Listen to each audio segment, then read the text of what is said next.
Take one and show it to them. Don't let me see it. Show it to them, and you look at it, Tara. You look at it, remember it. Okay. Now look what happens. I might mess this up. I'm gonna try it. Stick it inside, in the middle. Do you remember your card? Yeah. Look, if I hit it, I think I get it to jump. Is that it? Ace of clubs? No.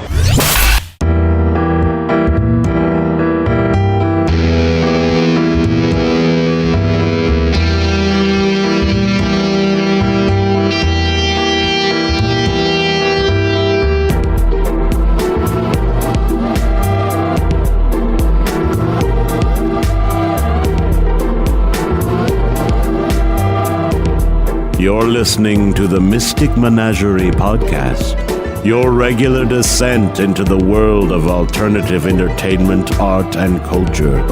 Bolt the door, light the fire, and pour yourself a glass of Virgin Rouge, and let your hosts, Dan Baines and Lord Freddie Valentine, guide you through the Stygian depths of your darkest delights. Warning. Listener discretion is advised. Hello and welcome to episode 12 of the Mystic Menagerie podcast. I'd like to welcome myself, Lord Freddie Valentine, and my co-host here, Mr. Dan Baines. Hi there, how are you? I'm fantastic this month. It's been quite a crazy month for myself and for yourself as well, isn't it? It has, yeah. It's been a very eventful month, and we've got interviews, news, reviews. We've got it all today. It's all, yeah, and quite diverse. It's like one of those, those jamboree bags you used to get as a kid in the shops. There's sweets and a toy in it and things like that. You know you're going to get inside it. It's like one of those this month. There's all sorts of odd things, Yeah, we've got some really good stuff. Some, slightly strange stuff. Yeah, there's a bit of something for everyone in today's show. And I bet you didn't know this, Freddie, but last show we achieved something that no other podcast in the history of podcasting has ever done before. Do you know what that is? What's that? We actually transmitted from the future. At the beginning of the last show, we actually transmitted from 2016. Really? How did you do that? Yeah, because I said the year was 2016. Therefore, we were transmitting from the future. I didn't get my years mixed up. We actually were in the future and transmitted back. That's really weird you to say that, because last night I was asked if I was a time traveller. Very strange. I was doing a show last night, a cabaret show in London, in Vauxhall, outside the Royal Vauxhall Tavern. I was outside having a cigarette wearing my full 70s gear, looking very Jason King-like. Yeah. And some drunk people came along, and they asked me if they said, there's a cubicle thing. Is that a public toilet over there? And I said, oh, yeah, it is, and they said, oh, where are you from? What? And I said, well, I'm from around here, I come from Berkshire. And what decade are you from? Are you a time traveller? Because you seem to know. And I said, yeah. I said, what year is it? I don't know what year I'm in. And they said, well, I'm not sure. I said, well, I'm going to see ABBA at the Earl's Court. They're on tonight, aren't they? And I looked really baffled. And they said, well, you're really a time traveller? I said, I said, yeah, I don't know. And they got a mobile phone out, so showed it to me. They said, do you know what this is? And I said, no, I've never seen it in my life. So they were all drunk or on drugs or something like this, but they probably went away thinking they met a real life time traveller. Yeah, excellent. They almost they'll probably report that time slip to the Fortean Times. It will be a next month's issue about some guys walking through Vauxhall, and all of a sudden they ended up in 1970s London. Yeah, like that. Was that program Life on Mars, wasn't it? Yeah. You never know. Or they might be photographs throughout history appearing myself in it. Yeah, the mysterious time traveller, the mustachioed, mysterious time traveller. Time traveller, yeah. Picture shaking hands with Hitler. Do you know what I mean? As you do. In the back of the Bible, listen to the mountain, the Sermon on the Mount at the back there, you know what I mean? The thing is, if you got the opportunity, you wouldn't really shake hands with him, would you? No, you wouldn't. I'd ask him how he got his moustache so well shaved, because I've tried to grow a moustache. I mean, every man, when they haven't shaved for a few days, does try out hit the moustache. I mean, that's a fact. Every bloke, when they're shaving, just see what it looks like. And they look at just leave it for a few seconds and then shave the middle bit there. It's very hard to get it so precise. I think it's lined up with the end of your nostrils. Yeah. So I'd probably ask him about that. You see a lot of if you go to India, a lot of Indian men have Hitler moustaches. They do, and if you look at, prior to him, it was quite a popular moustache. Obviously you had Charlie Chaplin, Oliver Hardy had one. Sparks. sparks. You know what I mean? So it's quite, it can look good, but I think it's getting it just right, And I think he obviously, he had some fadings, obviously, but he was very good at shaving the moustache to get it just right. Maybe he measured it, or he had a special device he clipped over it and shaved the edges off or something like that. It doesn't really achieve anything though, does it? Because if you think about a moustache as, I don't know, if you're sort of more ruggedy like what we are, it acts as a bit of an insulator on your top lip, whereas a Hitler moustache is more like, it's like a Brazilian. It's kind of there for just to look pretty, but doesn't really achieve anything. Well, it's like a full stop, isn't it? It's very small. It's very commanding. If you're being, someone like Hitler who's very full on and demands, you do what he says. It's almost like it's like a full stop at the end of every sentence. That moustache is like a full stop. Yeah, if you notice, Robert Mugabe's got the same kind of moustache. Yeah, and he's very commanding too. I notice all dictators have moustaches. Stalin. If you look at the people that are Saddam Hussein. Yes. So to be a dictator, you have to have a moustache. I mean, clean-shaven people aren't taken very seriously in the dictatorship sort of industry, are they? Really? They're not. No. It's facial hair is a kind of. It is a social marker. It has been through our history, hasn't it? With it is. Yeah. When you go out to when you go out to Afghanistan and stuff, with the Marines and that, you're encouraged to grow a beard because they'll respect you more if you've got facial hair. Whereas if you're nice, clean shaven every day, they don't really want to know you. So if you go with a huge set, with like fish heads and your last night's dinner in it, they'll love you for it and they'll think you're some awesome warrior. I was imagine the village people would be quite big over there if they did a tour. They would be big over there. Yeah. So that's a good thing actually, looking at someone's moustache and actually reading their personality just by the moustache on their face. Yeah, moustache reading, facial hair reading, that'd be good. Because even blind people could do that. They could just feel someone's face and read it. You know what I mean? Yeah, like on the Lionel Richie Hello video. Definitely, yeah. Maybe that's what he's doing. Maybe he's giving a reading. Yeah, because she felt his face, didn't she, in the video? And she must have felt his moustache and gone, he's a nice guy, good singer. But I'll make a strong moustache. I'll make a clay head that looks fuck all like him.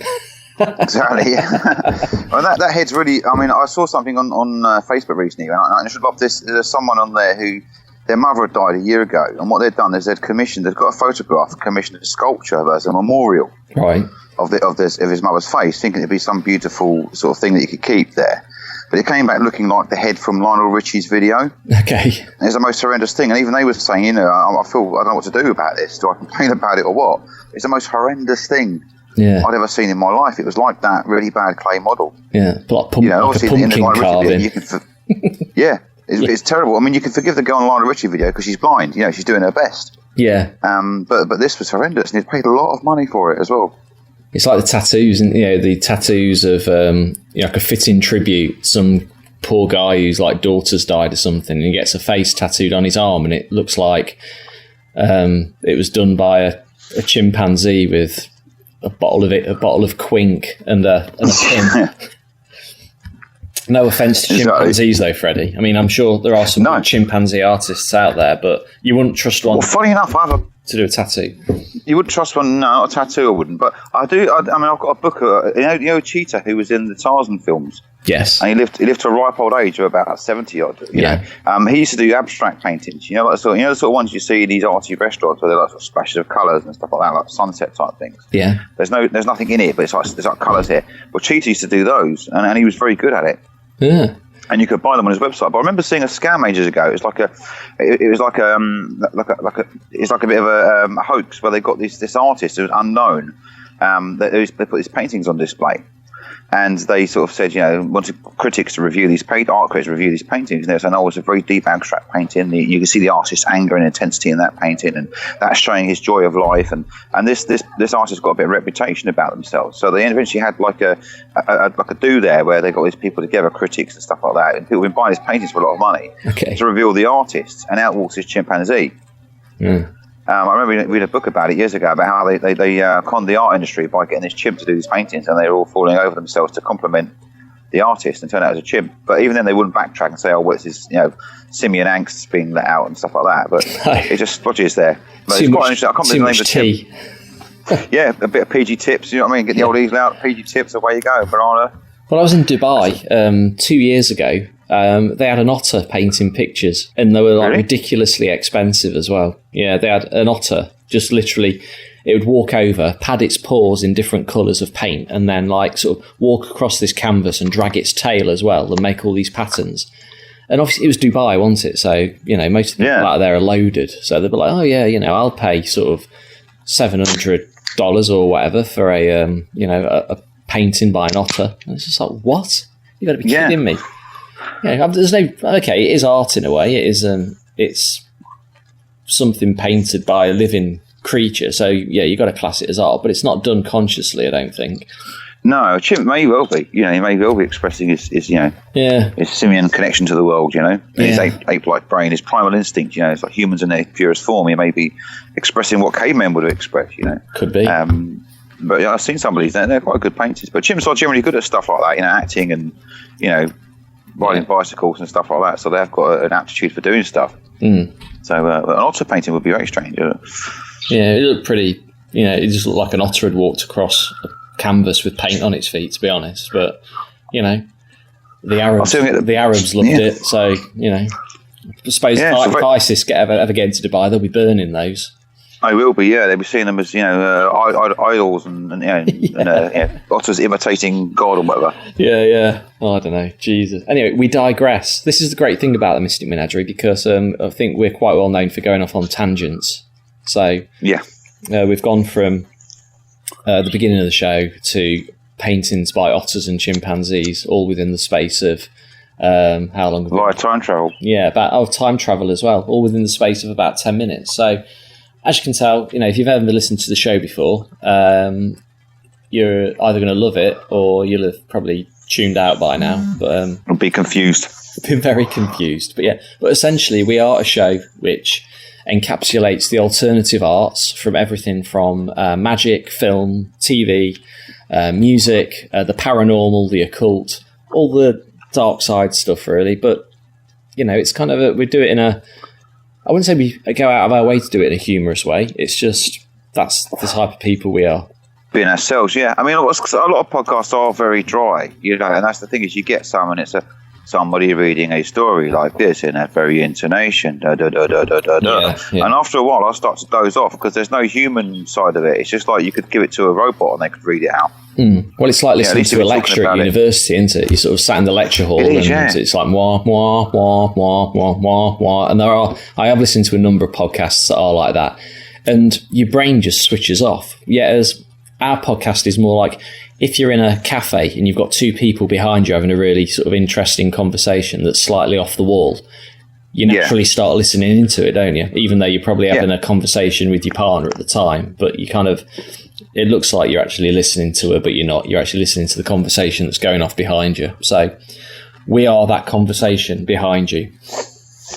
And you're invited to listen. You are. You can listen. And you don't even have to ignore your wife because you can just listen to this whenever you want. Yes, we allow you to eavesdrop. You're allowed to eavesdrop on this. And that's why having a conversation like this, rather than it being like scripted and reading off a bit of paper, I mean, like the other one, we made the connection between, Spring Hill Jack and New Romantics, which I don't think anybody else has ever done. No, never been done. So again, groundbreaking material. Across new concepts. It's progression. It's a progressive podcast, I'd say. It is, and we're able to continue doing the podcast due to a big thank you goes out to all of our Patreon backers, and we've actually had a few more this month. So we're gathering momentum, and the amount of people in the inner sanctum is increasing. And we've got quite a cool giveaway for the Patreon backers this month, haven't we, Freddie? We have, yeah. So we've got we're giving away. We have 2 books this month. We do, and one of them is yours. Yep, my book, Dark Exhibitions: How to Get Strange Objects and Exhibit Them to the Public, and how to present it. Yeah, and I'm giving away Spirit TX, which is an EVP, an electronic voice phenomenon book that I wrote quite a while back. It uses old technology, so analog. So it uses cassette tapes, which obviously they're not that hard. You can get them nowadays. It's making there's a bit of a revival now with analog tape. So, but for those who are interested in maybe doing a ghost hunt and faking a little bit of EVP for your punters, then Spirit TX will show you how to do it, and also gives you all of the files you need to, all the little recordings and voices and audio files to create your EVP with. And I think combined, the package is about £30 this month of free material, isn't it? Yeah.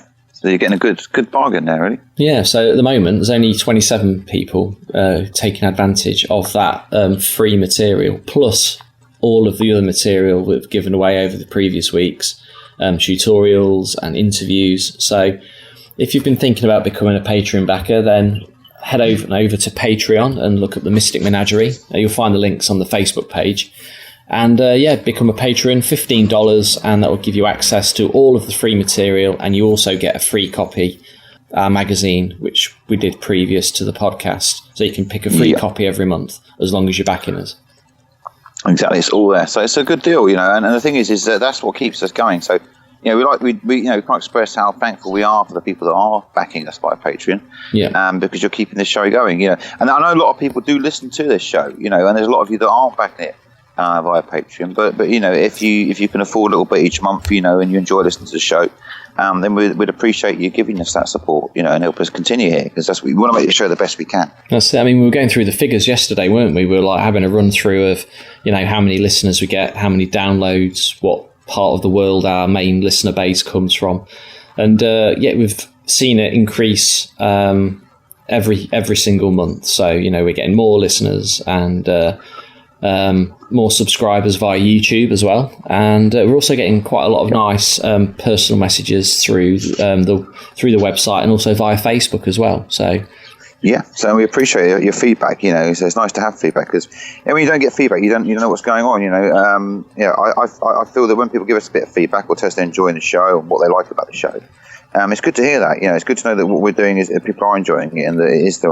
we are down the right track with providing what you want to hear. So it's nice to have that pat on the back now and again as well. So if you do enjoy the show, either stick a review on iTunes or just drop us a message by Facebook. So like this month we had Alex Major out in Australia. She gave us a really nice kind of pat on the back, saying she loves the show. And, she gets sort of so wrapped up in it, she actually feels like she's part of the conversation. So, which is great, because she's out in Australia and we're in sunny UK. So, reaching out. All right across the world like that. So it's fantastic that we're reaching people all around the world, So wherever you're from, it's nice it'd be nice to hear from you. Yeah. I was going to say, we also, with last month's Patreon exclusive, which was the video tutorial on aging documents, I had quite a lot of messages and emails from our US listeners saying they can't get the Dirty Down spray, which is the stuff I recommend in the video.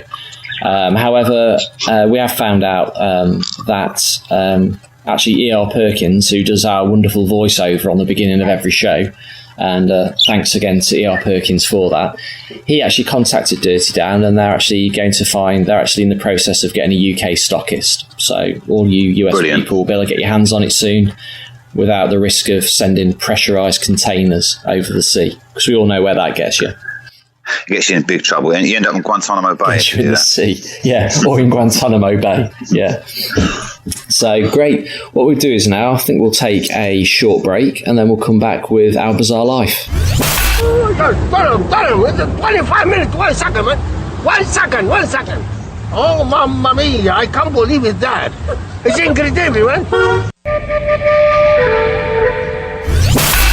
Welcome back to the Mystic Menagerie podcast. It's now time for our regular feature, which is Our Bizarre Life, where me and Freddie let you into our world to let you know what we've been up to, what interesting things we've been looking at, anything we've seen in the news, anything that's taken, grabbed our attention, and we'd like to share it with all of our listeners. So, okay, Freddie, it's like obviously it's summer, so not the best time in the world for paranormal entertainers, psychics, and people in our world. We can tend to be more sort of cave dwellers this time of year. But what have you been up to? Definitely. Well, I've been quite a busy one. I mean, I give a lot of readings, and I've been doing a lot of seances, more private ones, where I hide for things for nights around people's homes and stuff like that.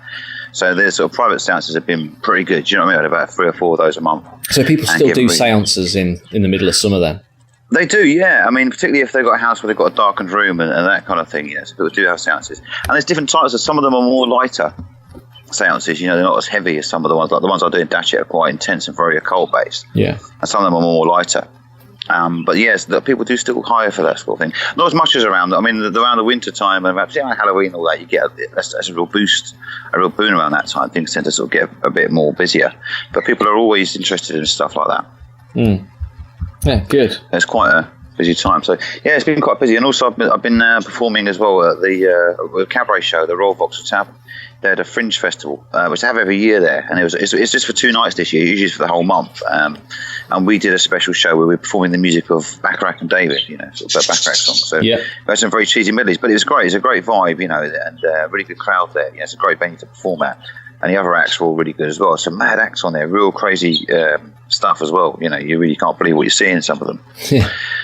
But there's one guy who does these really mad electronic songs. But the songs are quite serious. It's not as if they're comedy songs, but they're serious. And he sings it with a lot of intensity. And his voice is very like a nasally northern voice, like Frank Sidebomb.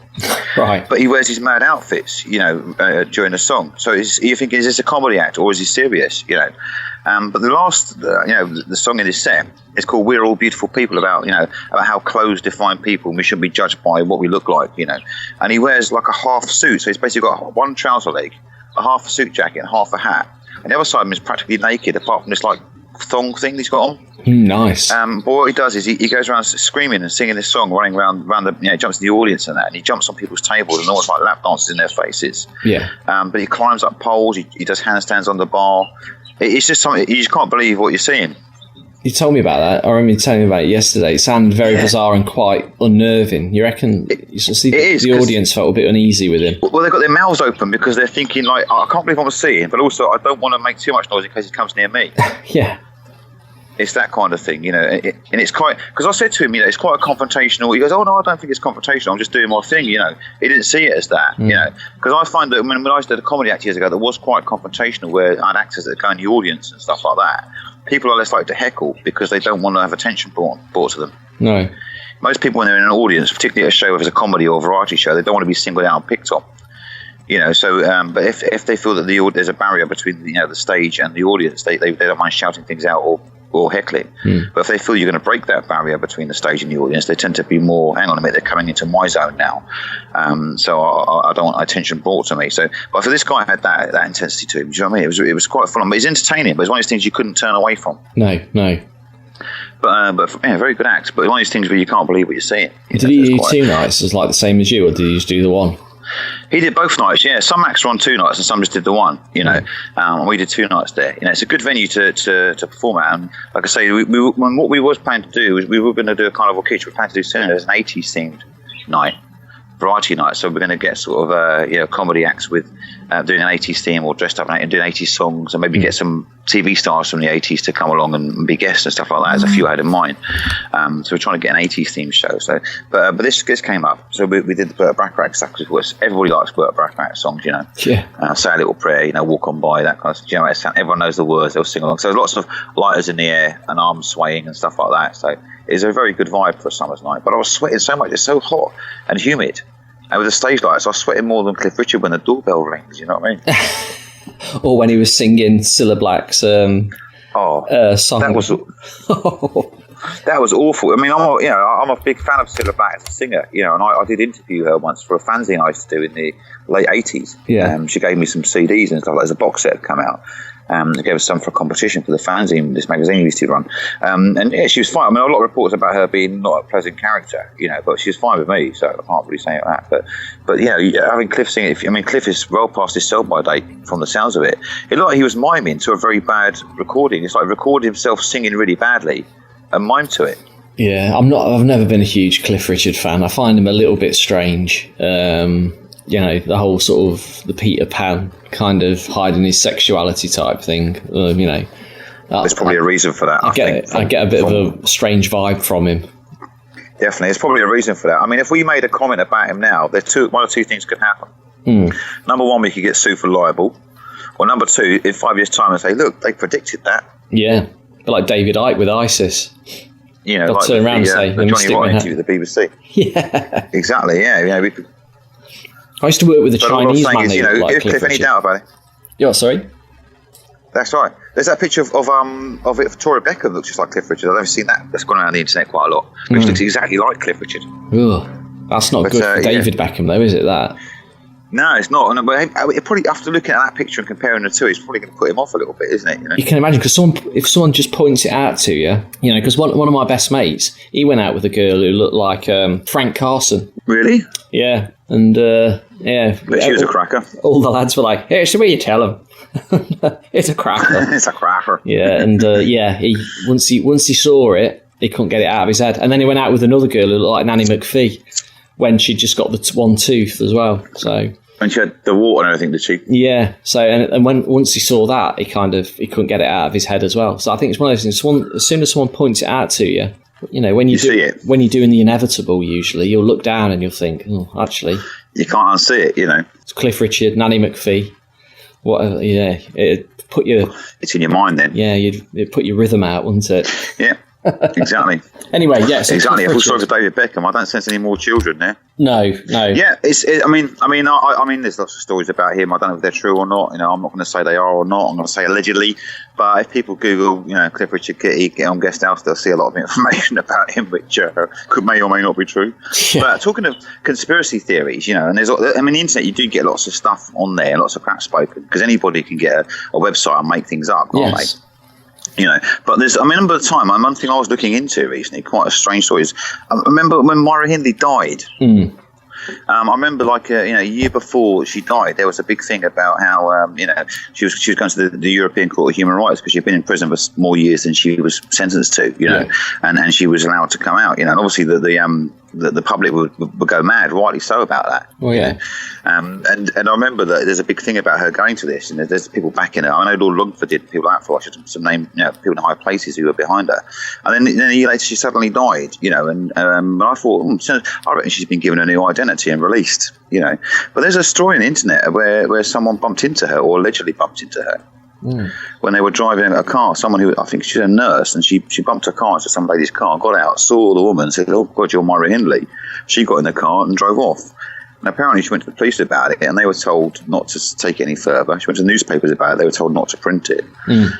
So yeah, there could be something in that, I feel. So I mean, it's something that hit into my mind at the time when she passed away. So I've been sort of looking up and researching that a little bit lately. Well, there's so many people going to, you know, like not, you know, the witness protection program, and also just various protection programs through the courts, that there's a high probability that, you know, she served a time legally, so, you know, she was essentially legally able to be released, but they couldn't publicise the fact, so therefore fate to death gave her a different identity, and now she lives in, I don't know, Northumberland or something. Yeah, I believe that is the case. I believe that is because it was so close to her. I mean, with her, she was in prison, you know, and she was in a model prisoner, never caused any problems. Whereas Brady's in a psychiatric institute and was told that he's crazy and stuff like that, so he's never going to get out. But, you know, she was quite she's quite good at playing the system a little bit, from what I gather, you know.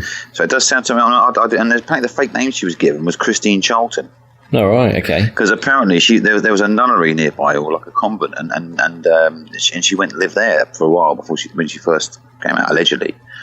And apparently there's a plastic surgery expert who reckons that he works on her. Yeah. So yeah, there's I do feel there's something in that, because I feel that if they'd have released her, you know, the government don't like him. It's a Labour government at the time, and they're quite shifty anyway, so they wouldn't have handled the sort of, you know, the backlash they'd have got from that. It's the government that released Myra Hindley, you know.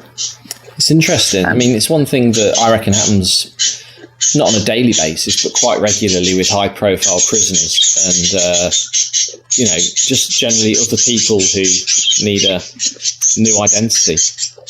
Yeah, I mean, because what I suppose they gather is like she's unlikely to offend again. And what the general consensus is that, yeah, she was bad to the bone, as they say, but Brady was the one who influenced her to do it. So if they released her, she's unlikely to do that again. She'll keep her head low and just get on with her life, you know. So, you know, she's not someone like Peter Sutcliffe or someone like that who might, you know, go off for one again. Yeah. So I do feel that's the case. I do feel she's out there somewhere. What else have you been up to? All sorts of stuff. I've been quite busy with different things. I've been working on some different projects as well.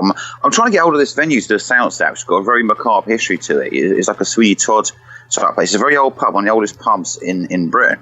And what happened is the landlord there in the sort of 11th century used to kill the rich people that stay there. What he did, he had a room where under the floorboards there was like these pole, like what they call like latches, Yes. So if someone got asleep at night, they'd open these latches, they'd slide down out of their bed into a pot of bonnet fat, and they'd die and they'd nickel their jewellery. It's quite a well-known pub, and this bloke killed about 60 people doing this. Jeez. So if someone would come in who was like looking wealthy to stay there, they'd park their horse outside, and say, put them in that room there, you know what I mean? So, and we got caught in the end. Apparently this ghost haunts this pub, and it's quite a violent ghost. There's a few other spirits in there where somebody hung themselves in a doorway, and it's a very old pub. It's got extra bits added onto it, but the original building's still there. And it's really weird because they're quite proud of the fact these murders happened there, and they've got like a model of the contraption. But the bloke who runs it's really weird about booking a night there. When I rang him before, he's saying, if you come in, you'll set off poltergeist again. We had poltergeist before, and if you come in and start doing Ouija boards and that yourself, it's poltergeist activity again. And he said that he's French, he had that Gallic temperament, should we say.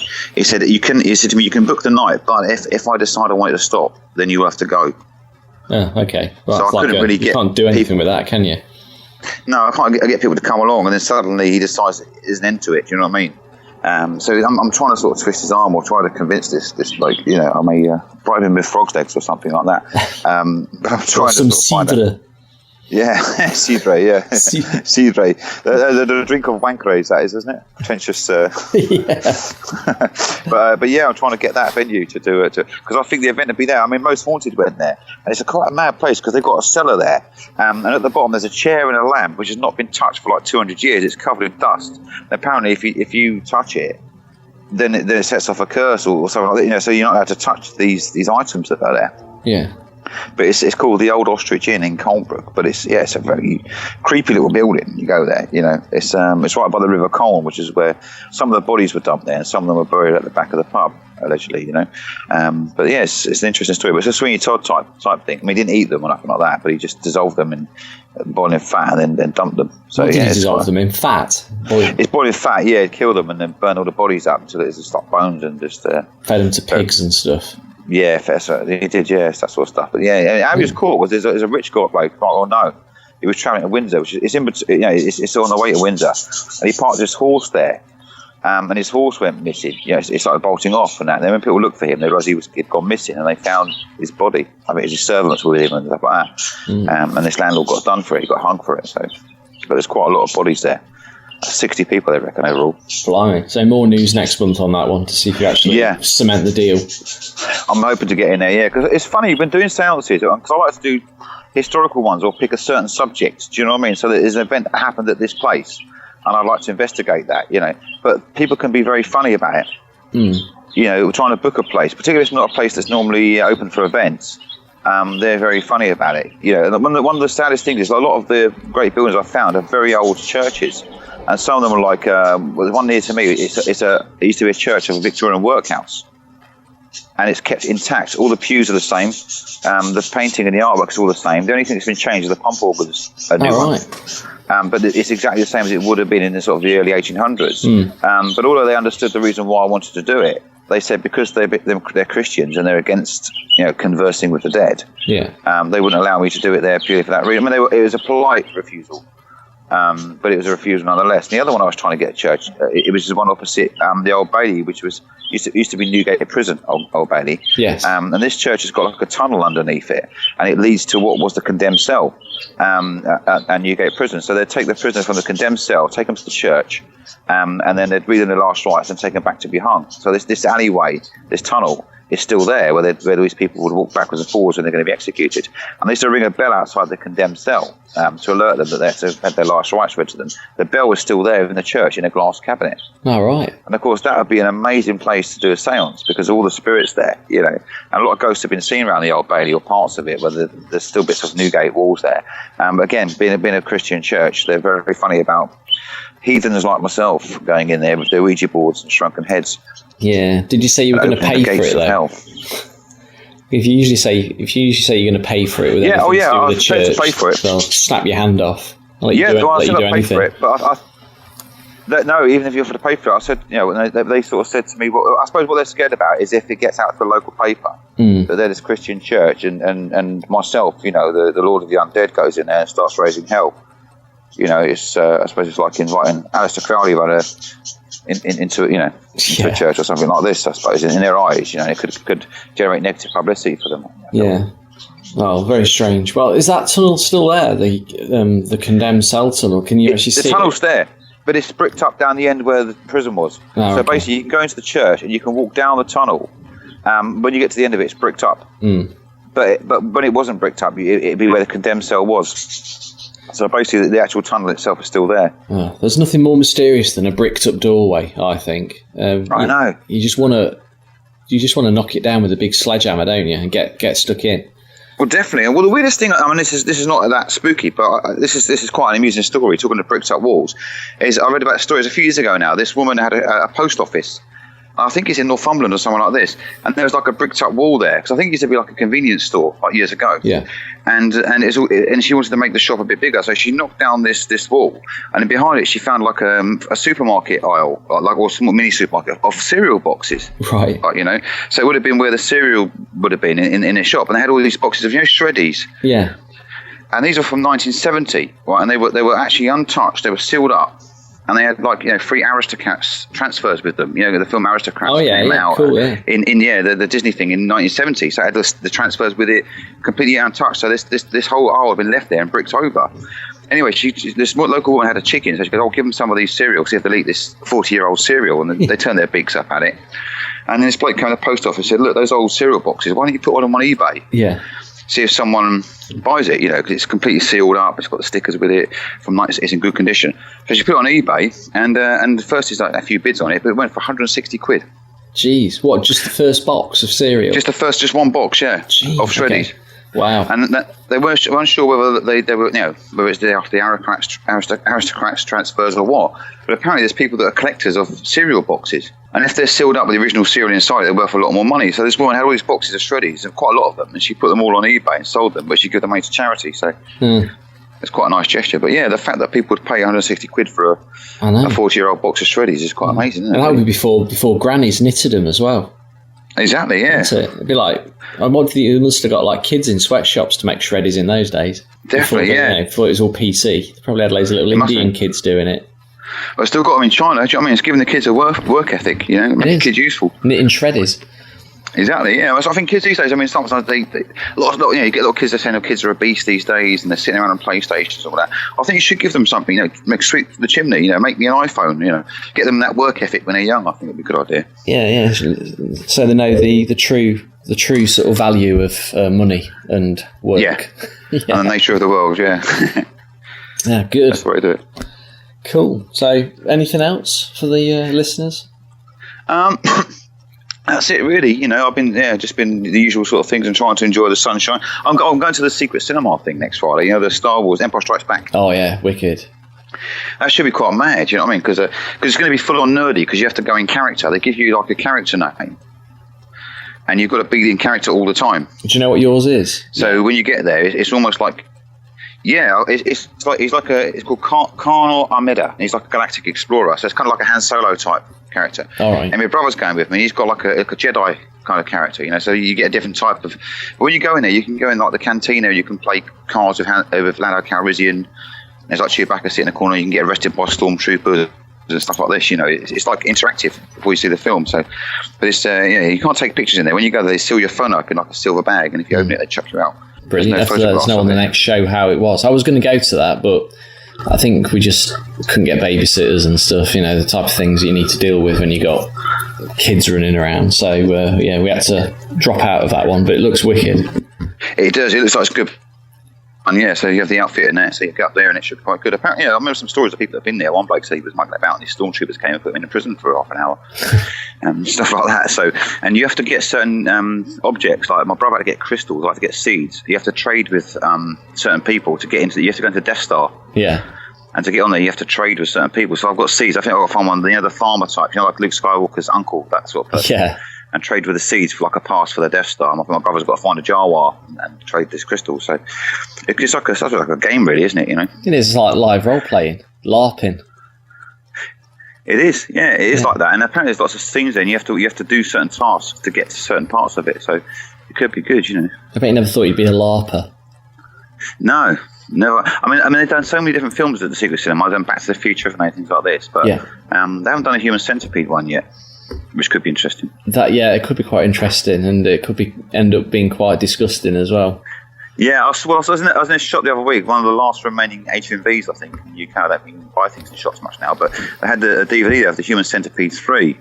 And apparently it's set in apparently it's set in a prison, right? And he gets like 160 prisoners and makes a centipede out of them so they don't misbehave. They're all like psychopathic prisoners and dangerous people, so he makes them into this massive centipede.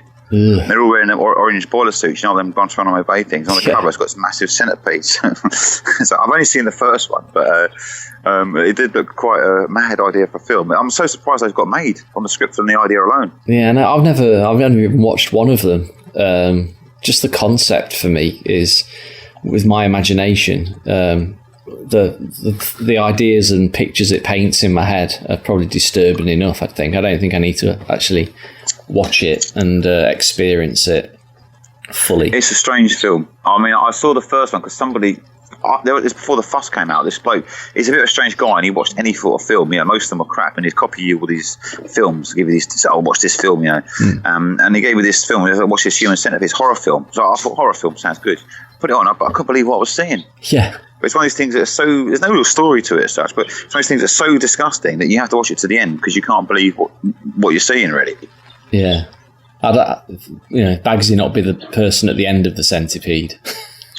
Yeah, or the one in the middle. Yeah. Basically, you just want to be the one at the front, don't you? That'd be the best bit of the centipede to be, I think. Definitely, I think so, yeah, because you're eating actual food, where the other two are eating, food you've already eaten. Yeah, and the one after that, the food that the other one's already eaten, and so on, and so on, and so on. And, exactly. Oh, jeez. Anyway, it's a very strange concept, But, yeah.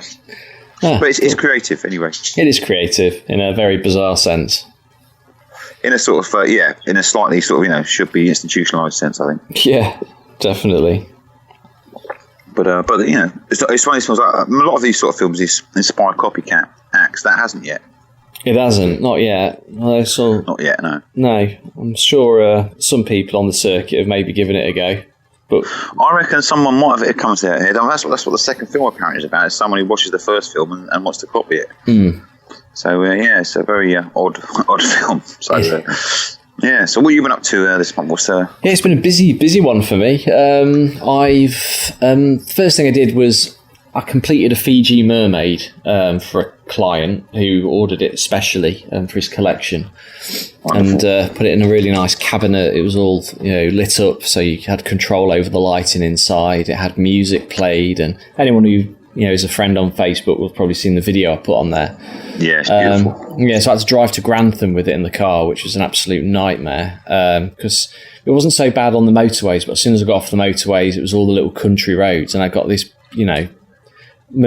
delicate mermaid bouncing around in the back of the car. So I was very relieved when I got there and unloaded it. But he had a great collection of taxidermy and all sorts of weird and wonderful things in his house.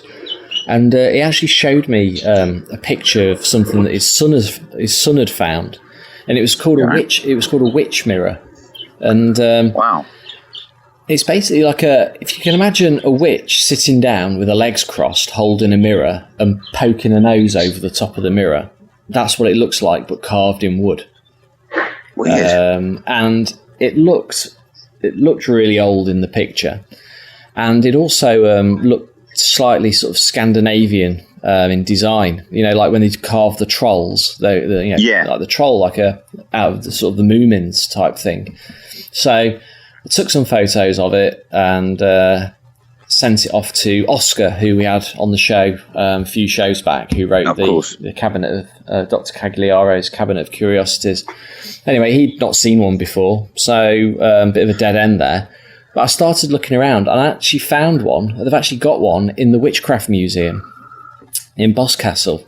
Oh, in Boscastle. Yeah. So they've got one in there, and it turns out that it's probably one of only 7 ever made.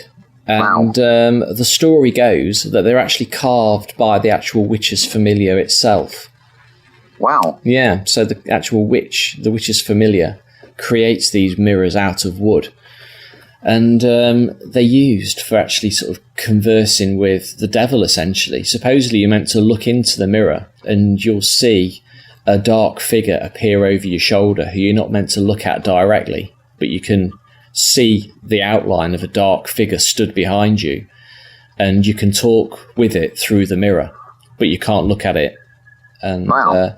so sent all this information back to the guy, and I said, look, I found out about your witch mirror, but I'm not sure it might be something that you want to actually keep in the house, hoping that he'd offer to sell it to me, but he didn't. Yeah.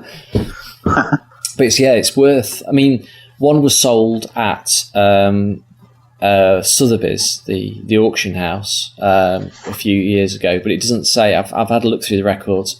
I can't find out how much it actually sold for, but someone wrote about it in a book on witchcraft, saying that it's probably one of only 7 made. So you can imagine that it's going to be quite expensive. And obviously, the legend that surrounds it about the the fact that it's actually created by a witch's familiar. And if you look into it, and I suppose you have to go through some form of incantation or rite to actually see what's behind you in the mirror. But it's almost like a one-way portal to talking with the devil.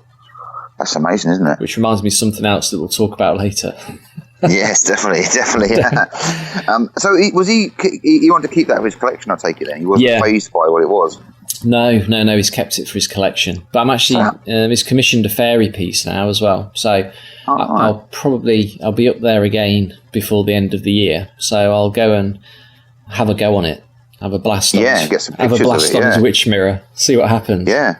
I took some pictures of it as well. Yeah, because I've probably seen the one in the museum in Boscastle, but don't remember it. There's so much stuff in there as well. Yeah. But that's amazing. Those sort of things do go for a lot of money. I remember going to an auction trying to bid on some original grimoires, like from the 1600s, and they went for ridiculous amounts of money. They are. Yeah. There's collectors out there who really go for that stuff. Like the Witch's head idol from Brading Waxwork Museum. I bid on that. I think I may have bid up to about £2,000 for that. Because it was one of the things that scared me the most as a kid. And just to own that and have it in the house, for me, would be amazing. I think I was willing to go to about 2,000 for it, but I got outbid. So it wasn't to be. It just proves that it's the whole mysterious thing. You can imagine someone who's got a lot of money, millionaire, possibly even richer, who just collects witchcraft artifacts and has got this crazy sort of dungeon collection in some house that no one will ever get access to and see. I suppose if you won the lottery and you could buy that, you would. It's simple as if you're interested in it, you would, wouldn't you? Oh yeah, definitely. Yeah. I heard a lot of this stuff was actually bought by Jonathan Ross's wife. Jane Goldman. Jane, I think she, from what I know, she bought quite a bit of the stuff from that collection. So the first Shrunken Head I saw was there. Yeah. The first ever Shrunken Head. Yeah, I think I bid on that as well, but I didn't bid a lot on that because I'm always dubious about Shrunken Heads because you just don't know, do you? No, that would look quite authentic. That had been there for years, and there's like a mirror by it, wasn't it, to amplify. It had like a parabolic mirror behind it, didn't it? I think it was certified as original, but again, that must have gone for thousands. I'd have thought so, yeah. Even the sort of like the taxidermy stuff that was there, like the what's that doctor? What's his name now? There was somebody who made taxidermy animals, like mythical beasts, like a unicorn, a yeti, a kitten with wings, and all that. Golden goose and all that, yeah. And they all went apparently. Yeah, so it was good. So yeah, if I can get any more information on this mirror, I don't know what he'd be willing to sell it for, but you can't price it because the only one that has sold, you can't find it on the records. I suppose if you went into London and actually went through the records, you would find it eventually, but it would take hours. No, and it's not the sort of thing on Antiques Roadshow that they'd probably come across very often. No, you get Fiona Bruce looking into it and seeing some dark shadow stood behind her. And David Dickinson, I don't know what he would make of that. He's a walking dark shadow. Slightly mahogany tanned shadow. He's been tangoed, he is, definitely. Yeah, with massive white teeth. Yeah, but it'd be interesting what they would make of that. They've never really had. The only program that I saw stuff like that on was that 4 Rooms. On Channel 4, they had some strange stuff on there, didn't they? They did, yeah. I think they had a Fiji mermaid on there once, didn't they? That's right, yeah. There's some very odd stuff on there. Very good things on there. Let's see what it gets when it goes to auction. Yeah. And there's that real sort of geezer, isn't it? He's like an old sort of Tin Pan Alley type showbiz manager. I'll tell you what, I'll give you £100 for it. The cigar, that geezer as well. Yeah. Like an Eric Hall type chap. But yeah, they've had some weird stuff on there. But that mirror, that's quite an amazing find, wherever his son found it.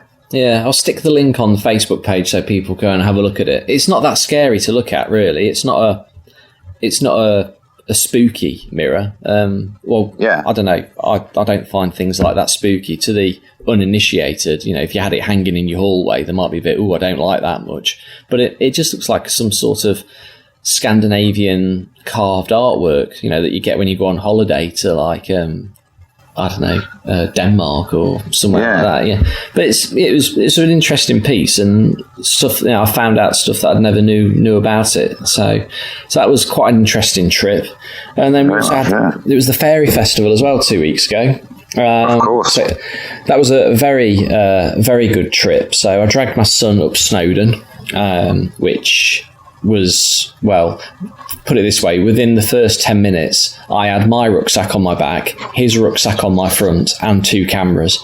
So I carried everything up the hill. The only thing I didn't carry was him, which I almost had to do at one point, but he made it all the way up and made it all the way back down, a bit like the Hobbit, there and back again.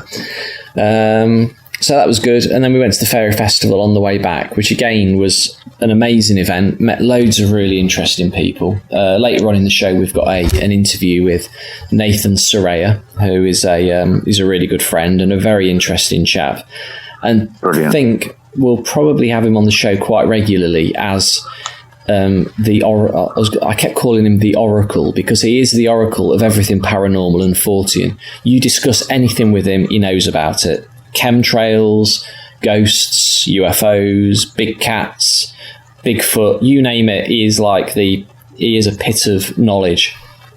So wonderful. Got a really good interview with him, which is about an hour long. So we'll play that later on in the show. And it was I did a bit of it was called the Fairy Clinic. So I had like this little tent on the field, and I only did 2 stints in there.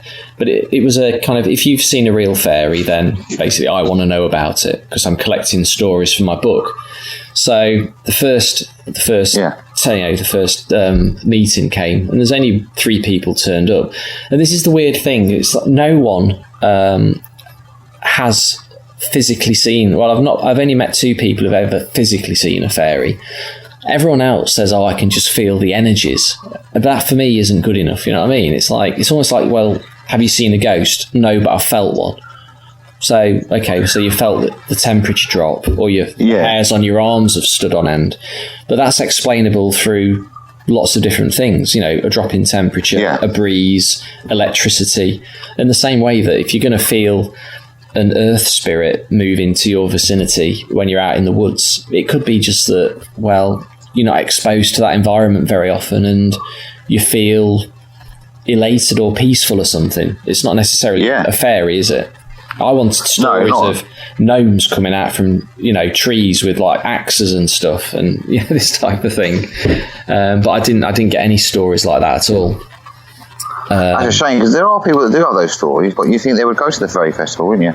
Yeah, well, Nathan, the guy who I interviewed, he has actually physically seen fairies as well as felt them. So he talks about that on the interview. Excellent. Which is quite interesting, because the ones that he sees or has seen aren't the ones that you would typically think as a fairy. And I think for me, that's what, for me, is a definite sighting, is when people say, they tell you something that isn't the expected. If they said, I saw a little 8-inch tall woman wearing glitter with little wings and leaving a trail of stars behind her, you'd think, oh, okay, fair enough, he's taking a little bit too, been shrooming or something. Watching Disney too much, yeah. Yeah, but if someone says, well, they saw like maybe a 3-foot kind of ugly dwarf thing come out of the woods that wasn't very friendly, and you're more likely to believe that story because it doesn't fit with the stereotypical concepts of a fairy. It's a little bit out there. Yeah. And Nathan's descriptions that he comes up with later on are a little bit out there as well. They're quite fun. But he's very good to listen to as well, because he actually is a radio broadcaster.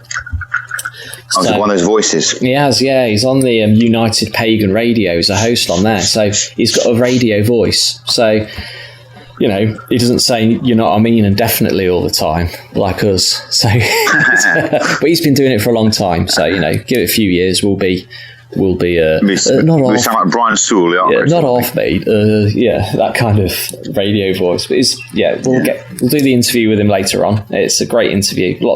Covers so many subjects. It starts off on fairies, but it goes into orbs, ball lightning, fairies, UFOs, the whole shebang, all within the space of about 60 minutes. So wonderful. So that was good. Yeah, I drank lots of beer. Also climbed up to a place called Castle Dinas Bran, which is actually above Llangollen, and it's supposedly one of the sites where the Holy Grail is, and also like Avalon at Glastonbury Tor, it's also meant to be another entrance to the underworld. So I dragged Hamish up another hill, which he wasn't too happy about. So we went up there, and I kind of laid down. We were the only people up there, so I lay down on the grass and kind of just sort of relaxed for a bit and just soaked up some of the vibes, it was good. Yeah, you get a lot of energy in those places. You pick stuff up. There's quite a lot of energy in them. You got those places, isn't there? It was nice. I kind of came away recharged, but I always do when I go away to one of these events. If I go to Doomsday or if I go to the Fairy Festival, I come back with a new lease of life. It's almost like I've absorbed some of the good vibes off all the like-minded people around me, and it's almost like we recharge each other's batteries. You know what I mean? Yeah, gotcha. You never recharge a battery on its own, do you? You always put it in with another, another 6 or 8 batteries at the same time, and then you all come away feeling energized again. Exactly. Yeah. Also, that was another thing as well. The Doomsday North and Doomsday South tickets are already selling well, which is crazy. Lovely. In fact, Doomsday South, the tickets are selling better for that than they are Doomsday North. Wow. We've already got people from America coming, from Spain, from Italy. Wow. And Rhys Shearsmith has also confirmed that he is the guest speaker for the day as well. So we had Rhys on, I think, episode 3. We had an interview with Rhys, but we can now confirm that Rhys Shearsmith is going to be the guest speaker for the day. We're not sure what he's going to talk about yet. We're sort of batting ideas backwards and forwards. But it's going to be interesting, and it's going to be a great opportunity for anyone who comes along to meet one of the best horror stroke comedy writers, I believe, that is around today. You only have to look at Inside Number 9, and it's just genius. The work, you just can't fault it. It's amazing. So it's the only person really doing that in mainstream television today is putting something out like that, really. There are only people doing it, really. Yeah. There's very little who've mastered that. Yeah. To that sort of genre, and to have him there, it's fantastic because it's going to be great to have someone like Rhys there who's, he's got a lot of experience, he's got a massive interest in this sort of stuff. It's going to be fascinating to hear him talk. Yeah, he's like a kindred spirit as well. He's into all the stuff that we're into, and he pushes it as well, and it's out there. He's got good taste. Yeah, he has got good taste, and we're honoured to have him as part of Doomsday South, and definitely. So that's going to be at Simon Drake's House of Magic, but that's not till November 2016. So there's a lot of people thinking, they're already contacting me saying, where can I stay? Where are the hotels? I'm like, you need to hold your horses a bit because it's not for another well over a year. It's not for another 14 months yet. So you've got to hang in there. And once we get a bit closer, I'll start posting accommodation and travel arrangements and details of where we're going to be on the Friday night for the Jack the Ripper walk and a few, whatever other surprises we've got lined up. Yeah, so it's going to be a great weekend, that is. So it's one not to be missed. So, if you're thinking of going, stop thinking anymore. Come across. It's going to be a great time. And there's lots of more exciting things to be announced as well. And we'll announce them on the show as we go along as well. So it's going to be a very, very great lineup.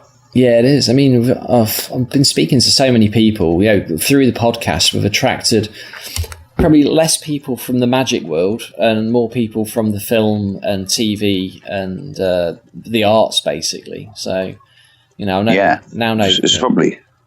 Yeah, it's. 'Cause I think if you're after magic stuff, you usually, if you read magic books, you're after knowledge, aren't you? If you listen to a magic podcast, I would say you're primarily after knowledge. The great thing about Bizarre Magic is you don't really need that much magic knowledge to be a good bizarre performer. You actually you need the knowledge of all the peripherals. So you need the knowledge of the history, different aspects of the paranormal. That's what's important in bizarre. So we've kind of retained the Bizarre Magic core, and lost probably some of the periphery magicians who float around and do a little bit of dabbling and stuff. The card jugglers.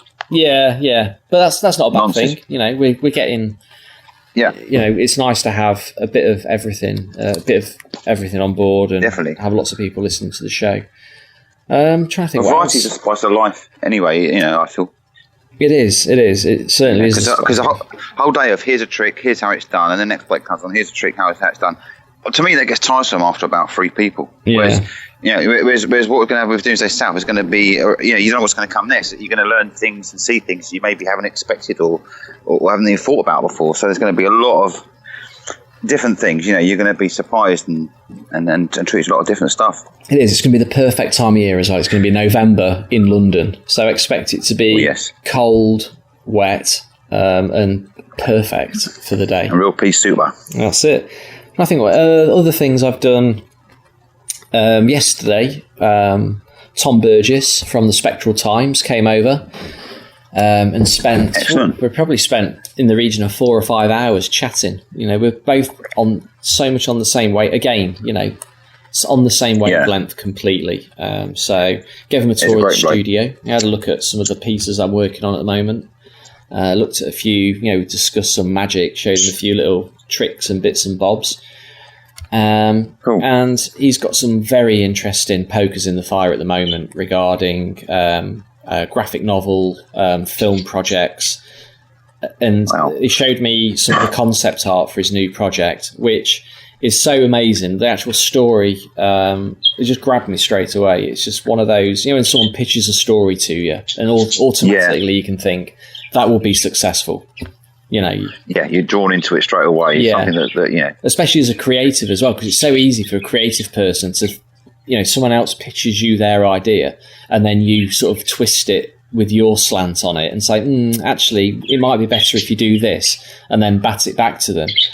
But with Tom's idea that he showed me the other day, literally all of it was just, it was a winning combination of everything. And we're gonna get him on the show in September for show 13. I'm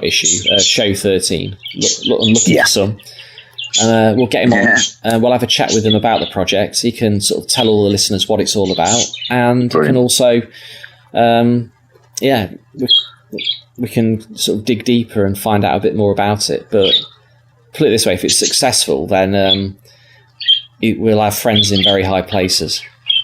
Fantastic, and I'm sure he will. I mean, he's someone who's buzzing with lots of good ideas. He's on a very good wavelength. Like I say, his comic was fantastic. Spectral Times is a brilliant magazine. Yeah, he's someone who's, you know, and it's definitely worth checking out what he does. If your listeners here haven't checked out Tom's work, the Spectral Times, it is well worth checking out because it's very good. I mean, if you're on our wavelength, you'll be on his wavelength too. So. I mean, the Spectral Times is free as well.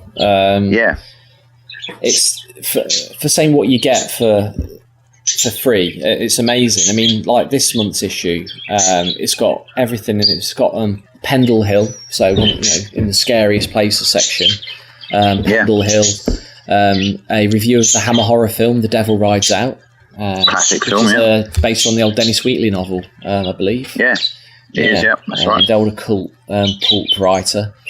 And one for you in there, Freddie, as well. I think there's something like Summer Solstice on the Isle of Wight. Lovely.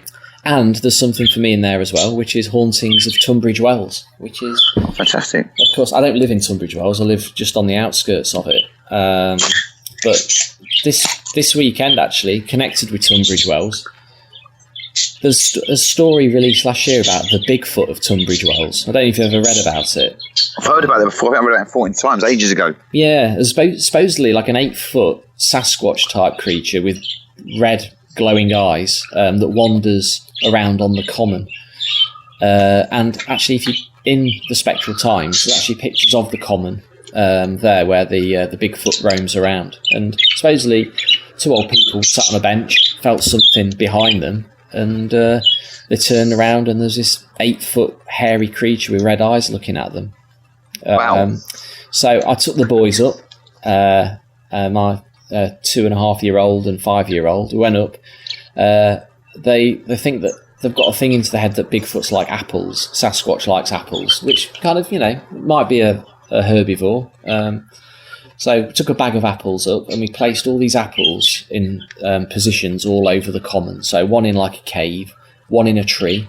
So we put the apple really high up in the tree because the idea is that if it's high up, only the Bigfoot will be able to reach it. So we put all these apples around, had a bit of a jump around on the rocks, and then went home and then went back the next day. And guess what? All the apples had gone. Really? They had.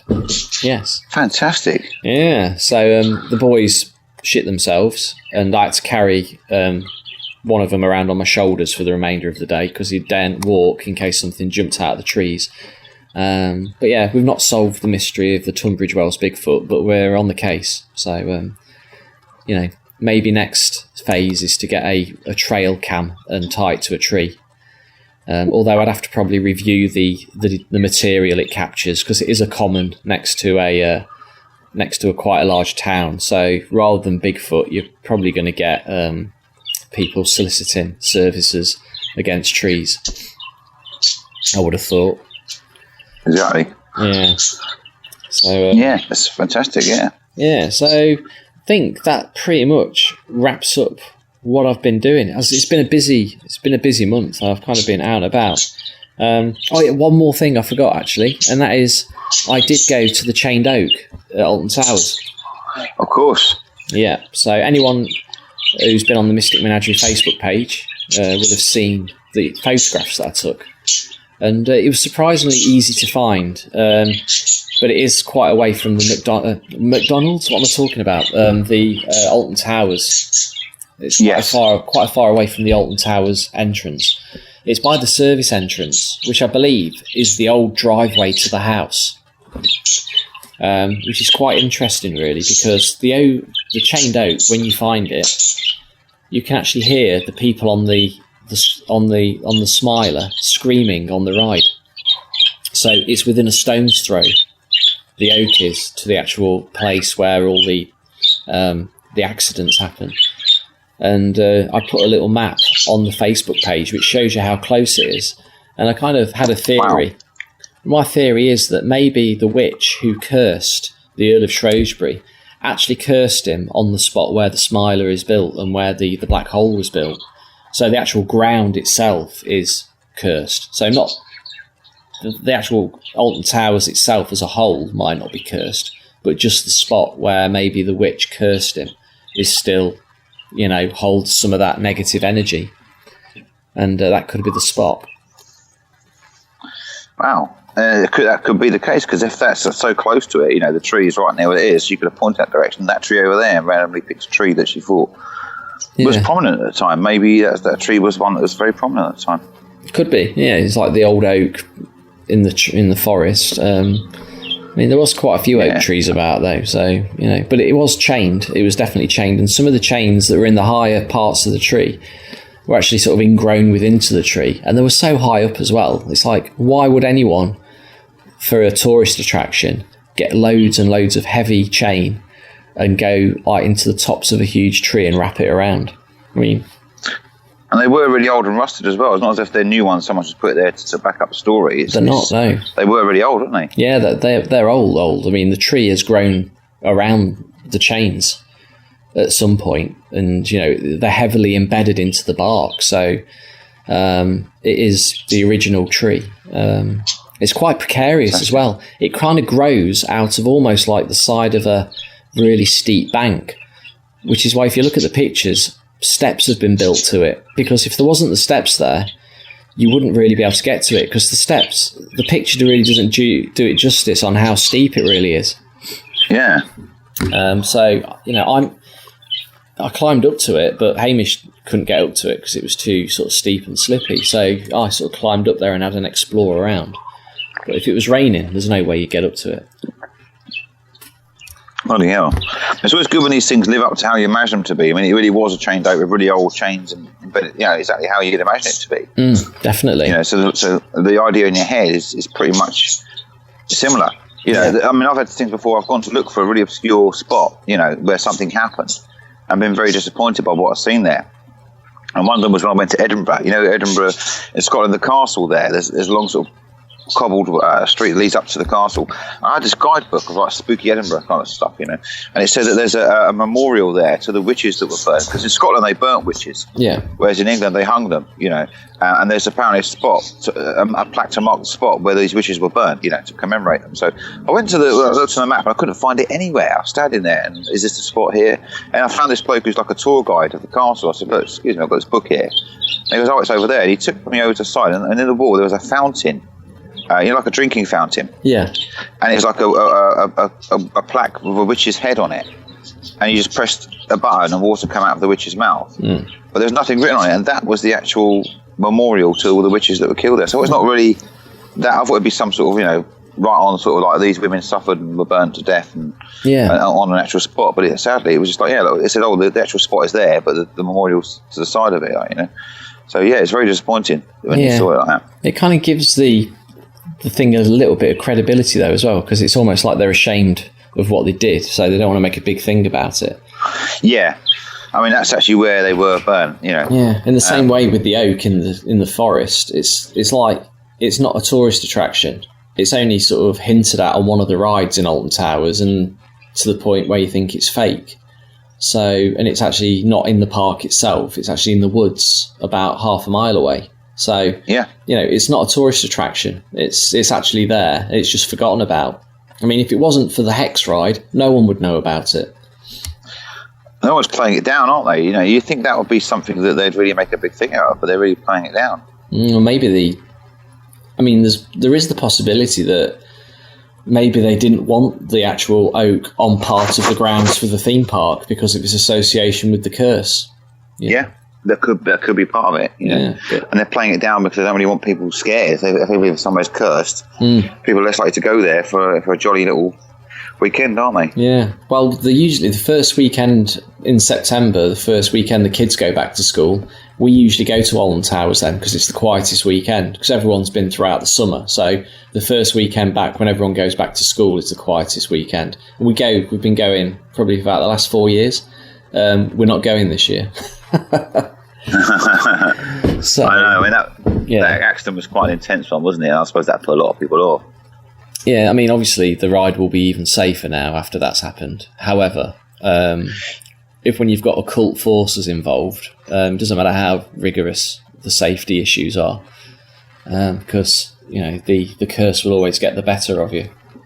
It always will, and as it is proven there, there's a lot of things that happen there, so it's definitely something that's ongoing there, isn't it? It is. So we told our listeners the truth, so they know now. They can decide whether or not to go to Alton Towers themselves, whether they feel brave enough to fight the witch's curse. That's it. Talk about weird things as well that's in the news and that. Did you see the article earlier on in the month about the chip shop that burnt down and with the Roman soldier in the photograph? Yeah, that was weird, wasn't it?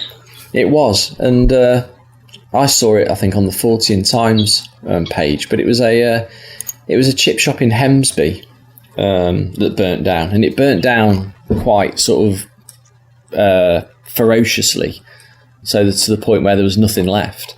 But if you go to the BBC website, bbc.com, and type in it's the Hemsby chip shop fire, which is dated the 31st of July, if you scroll all the way down to the bottom, you'll find in the bottom picture there's actually a Roman centurion observing the charred remains of the chip shop. And he's standing there looking onto it, isn't it? It's almost like he's facing. It's like he's standing there overseeing it all. Yeah, there's two old people. There's an old lady with a Zimmer frame and a husband, and then sort of to the left, there's a Roman soldier with his hands on his hips, looking quite sort of pleased with himself. It's very strange, isn't it? Because it's not as if it's... And the thing is, there's no caption. I mean, to put a photograph, which is quite a weird one like that, you think they put a caption, that it's by a statue or someone's dressed up.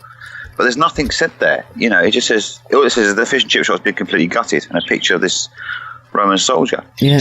The strange thing is as well, because I didn't save the link to it originally. I just saw it and thought, oh, that's odd. That'll come in handy for the podcast. So when I went back to actually find it, I typed into Google, chip shop fire, Roman soldier, right? And it came up with nearly every hit on that page is to do with other chip shops that have been on fire, but associated with something to do with Romans. Very strange, isn't it? Like maybe they're built on sites where, Roman burial ground or something like this. Yeah, well, Romans have sort of got a thing against fish and chip shops. Maybe they don't like it. Maybe fish and chips came in just as they were being kicked out. They didn't like it. Yeah. There's like a dead Roman soldier is reputed to haunt a row of shops, including a fish and chip shop. Yeah. So I don't know what the connection is. Roman soldiers, fish and chip shops, but there it is. It's an odd connection. Yeah. So if anybody wants to have a look into that, if anyone's got any theories about the connection that the ghosts of Roman soldiers have with chip shops, it could be something to do with when they were persecuting the Christians, and obviously Christians eat fish on a Friday. Yeah, it's a symbol in the cars. Christians have a little fish, don't they? So it could be a symbol there, And so I suppose setting fire to a chip shop is their modern equivalent of throwing Christians to their lives. Yeah, it's like a ghost. Roman legion marches to a chip shop on a Friday and torches it, but they only set fire to them on Fridays. Yeah, it could be. There's something in there. Could be. Who knows? But if anybody has any more research on that subject, just let us know. Just post it on the Facebook page or tweet us, and we'll maybe mention on the next show if you find any find out what the link between the ghosts of Roman soldiers and chip shops is. Yeah, that's the mystery. That's the mystery. That's the mystery of this month. And any Cliff Richard confessions? Yes, anything. Yeah, just Google Cliff Richard Elm Street Guest House Kitty. And on that note, we'll take a short break. Fantastic. Oh yes. Yes, absolutely first class this is. This is a perfect room for a contact. I can feel it coming out. I can feel the vibrations. Oh, yes, I'm sorry about that. That's the flyover. It's all them juggernauts. They practically has me out of bed some nights. Sometimes, when they go past, I have seen his teeth move across the floor on their own. Yak, yak, yak, yak, yak. Just Really? That could be a poltergeist. I think it's more likely a petrol tanker. I can see you're a skeptic, Harold. You don't believe in the living dead. Oh, yeah, I'll believe in them. I've been living with one for 40 years. Well, we'll see what tonight brings. We may yet convince you. Shall we begin? Hello and welcome back to the Mystic Menagerie, and we'd like to give a very warm welcome back to David Chaudoir, who's joining us today with a very interesting project. And would you like to tell us what that is, David?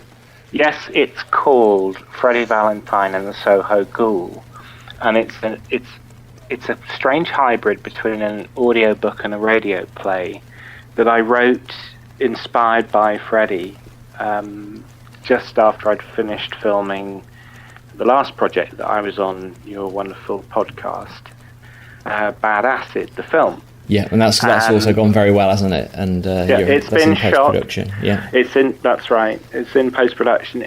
Because it's low budget, no budget, and I'm getting lots of favours from various different professionals.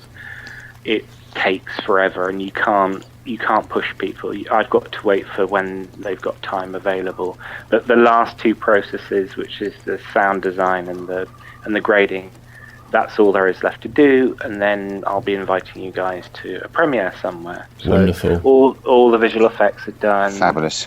All the graphics and stuff like that. So that's done. And after I'd done that, I had a late night conversation with Freddie on Twitter, on direct message. Can you remember that? That's right. I do remember very well. And I kind of joked, sort of semi-seriously, because I think it was about 1 a.m. I semi-seriously joked with Freddie that I was going to write a story about him. And on the very first, or the second, Mystic Menagerie, the printed version, I kind of did these silly adverts. And I also, I think, wrote a tiny little thing about Bertoneschi, which was my sort of nom de guerre, my nom de plume, and my writing handle and design handle. Yeah, I remember seeing that and wondering what the reference was, but now we know. It was exactly... it's a very strange genesis to that name. The name comes from Bertoni, which is the Italian designer who designs cars.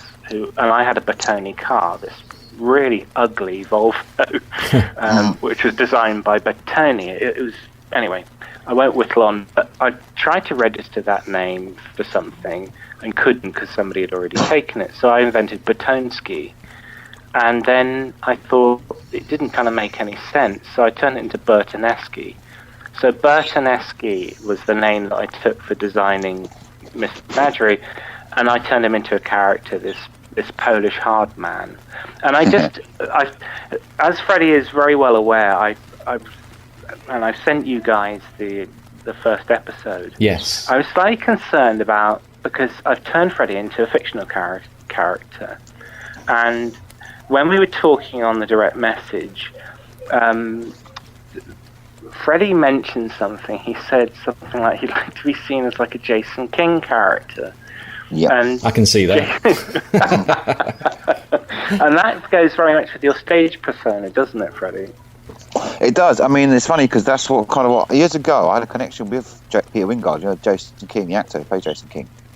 Right. Because I had a sort of 16-piece cabaret band, and we did a song called "The Return of Jason King" about him coming back today to deal with today's criminals with flair, with going and finding these hoodies and stuff like that, and beating up in that dapper fashion that he did with little quips. And he got wind of the song, and the Peter Wyngarde Appreciation Society contacted us and said, you're going to release it, and we said, well, we could. We recorded it in the studio and released it through the Peter Wyngarde fan club, and it's limited to only 40 copies, but he signed every single one.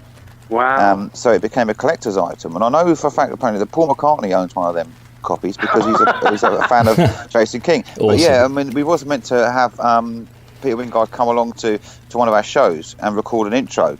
Right. But he's such an erratic person, do you know what I mean? I think he's quite an eccentric character. And I don't know if you remember the early 70s album he brought out, that really outrageous album that he brought out, that Peter Wyngarde sings. I haven't seen that. It was banned because the songs on it, that he basically was given a carte blanche by a recording studio, I think it's EMI, to do whatever he wanted, and they thought there'd be a load of ballads come out in Ingrid Humperdinck style for the housewives to buy.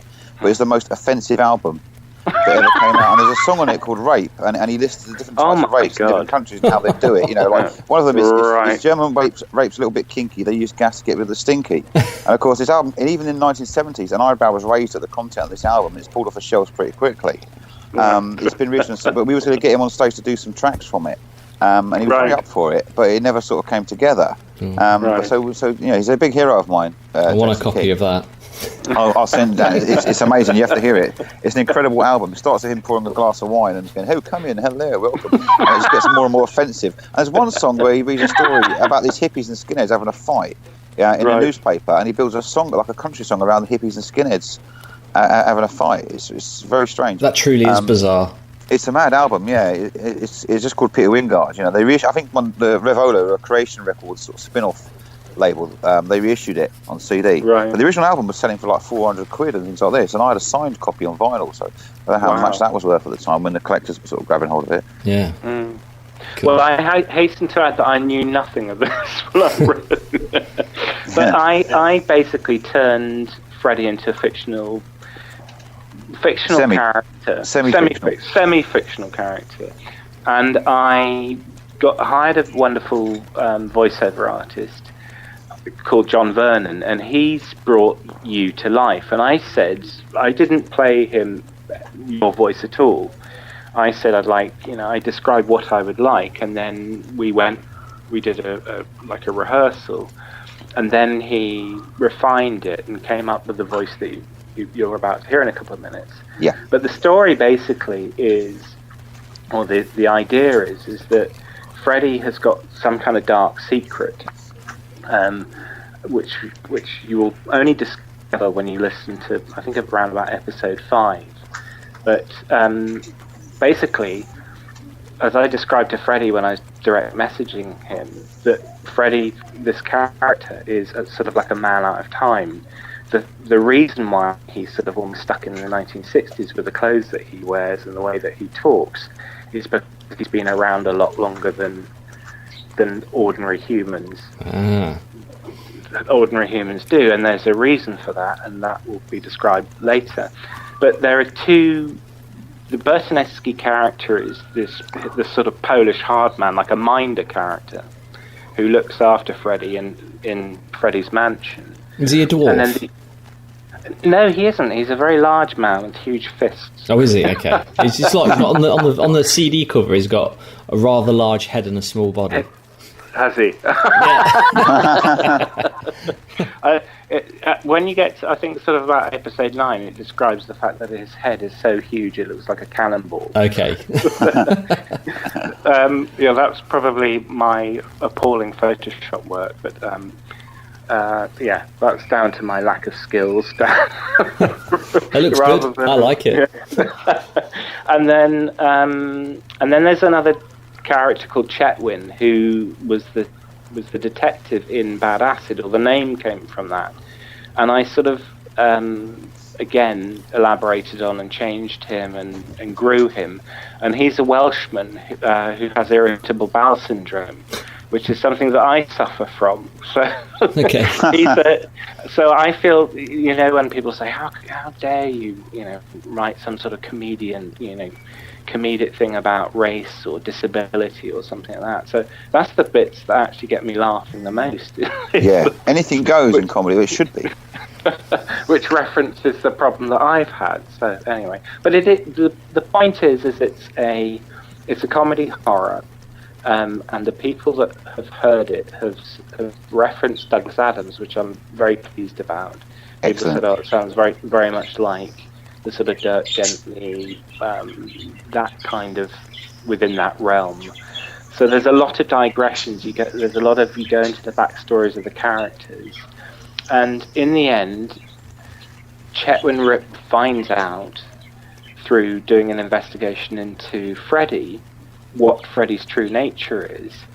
And the fact is that Freddie is a very gifted psychic and knows where other people with the same sort of gifts or evil gifts are. And Freddie and Chetwin and Bertoneschi pursue somebody who, again, isn't everything that they appear to be. And it's basically a senior police officer who is a ghoul, who basically has the need to eat human brain. So that's basically the story. It's not too far from the truth, though, actually, is it, really? Funny enough. Doesn't sound it. He's even got a budgie. He has. The budgie in Freddie Valentine and the Soho Ghoul is called Grayson, because I wanted something that was... When I heard that your budgie had died, poor Terry, I thought about a name that I didn't want to give him your current name, because I know you bought a pair of budgies now, and I didn't want to give him the name Terry, but I've given him Grayson after Larry Grayson or Grayson Perry. So the great Larry Grayson, yeah. Indeed. So that's it basically. So it started off as something writing for fun, in terms of I'd finished the film and I didn't have any pressure on to write anything else. The film script medium is a very, very restrictive form, and you can't really sort of go into people's heads that easily. No. And the reason why I wanted to do this, I wanted to actually go inside Freddie's mind, Bert's mind, Chetwin's mind, and be able to describe what they're thinking and feeling, as well as their backstories.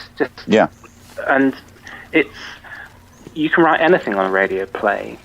It costs nothing to have a little bit of a sound effect that suggests, it's a comedy thing, or somebody lighting a cigarette. That's a sound effect like a cigarette lighter. Exactly, yes. So I can make the old sound effects. As long as it's lighting a cigarette, making a cup of tea, drinking or tea, noises. Cigarette lighters, and budgies. Budgie noises. They're knowing man for that. You know what I mean? I haven't put the budgie noise in yet. I've had a hard time finding one. Actually. Well, we've got them here. You know what I mean? The budgie noises. If you want any feathers, you know what I mean? I've got loads of those flying about. We've got 3 hours of it on every show. Yeah, exactly. Yeah, chatting away.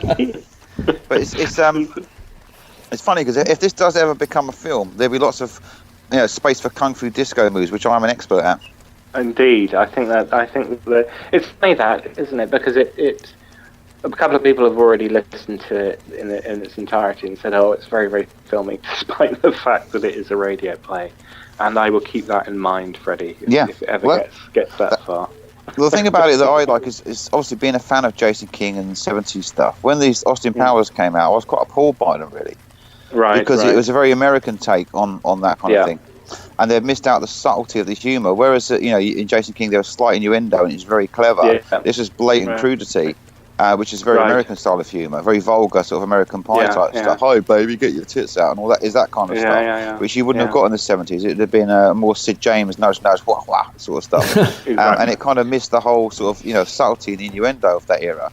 It had modern vulgarity, which I didn't think went well with the character, whereas this has got a lot of subtlety in it and innuendo.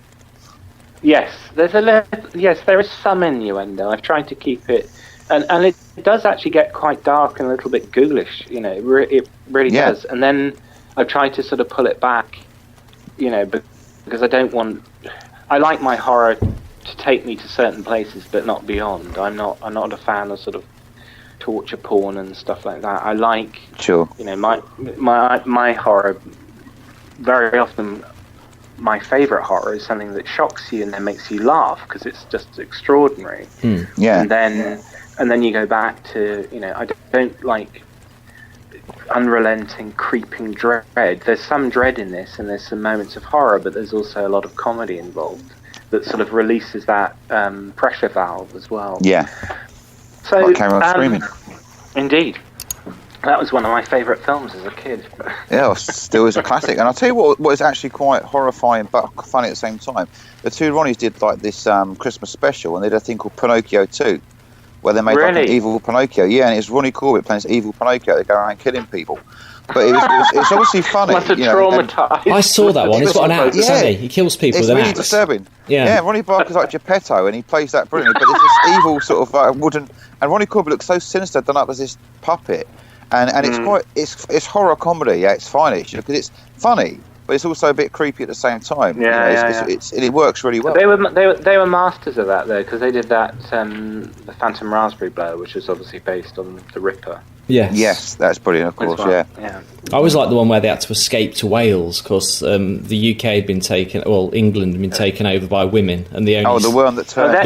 Turned. That was it. And that's it. Yeah. That was that's very much from what Freddie was saying earlier about the sort of the subtlety of our humour is very much that seaside postcard humour. Yes. Yeah. Of the 1970s. So that's where I am with this. Fantastic. And I'm glad this has got off the ground. It's the second project I had written for me, but the first one was one of these confessionist type films. Like the Robin Asquith sort of sex comedy things. Right. That this is in the 90s. These filmmakers I knew, they wrote this script, but it didn't get made in the end. I didn't think they had the finance for it. We did film a sort of show reel for it, but it's one of these very much, loads of sound effects on it, very cheeky sort of like confessional holiday camp type thing. Slide whistles and stuff. And I was this sort of Sid James stroke Robin Asquith type character, and I would go a lot basically. Which is fun, but it didn't quite get off the ground. There's a scene where there's a fruit stall, a woman running a fruit stall, and stuff like lovely melons and all this, and there's a innuendo about kind of all your plums and all this. There's a lot of stuff like that in it. It's good fun, but it didn't quite get off the ground. Well, the good thing about radio and doing stuff in audio, as I said, is the relative cheapness compared to shooting something on film, which just costs an arm and a leg. I've been able to create almost an hour's worth of drama for the for a 1/12 of the price of my short film, which is 15 minutes long. So it's a good way to go. What we're doing is we're bundling up episode 1 and 2, and I hope that I can give Dan an episode for you to play each one. And this basically is the introduction to all three characters.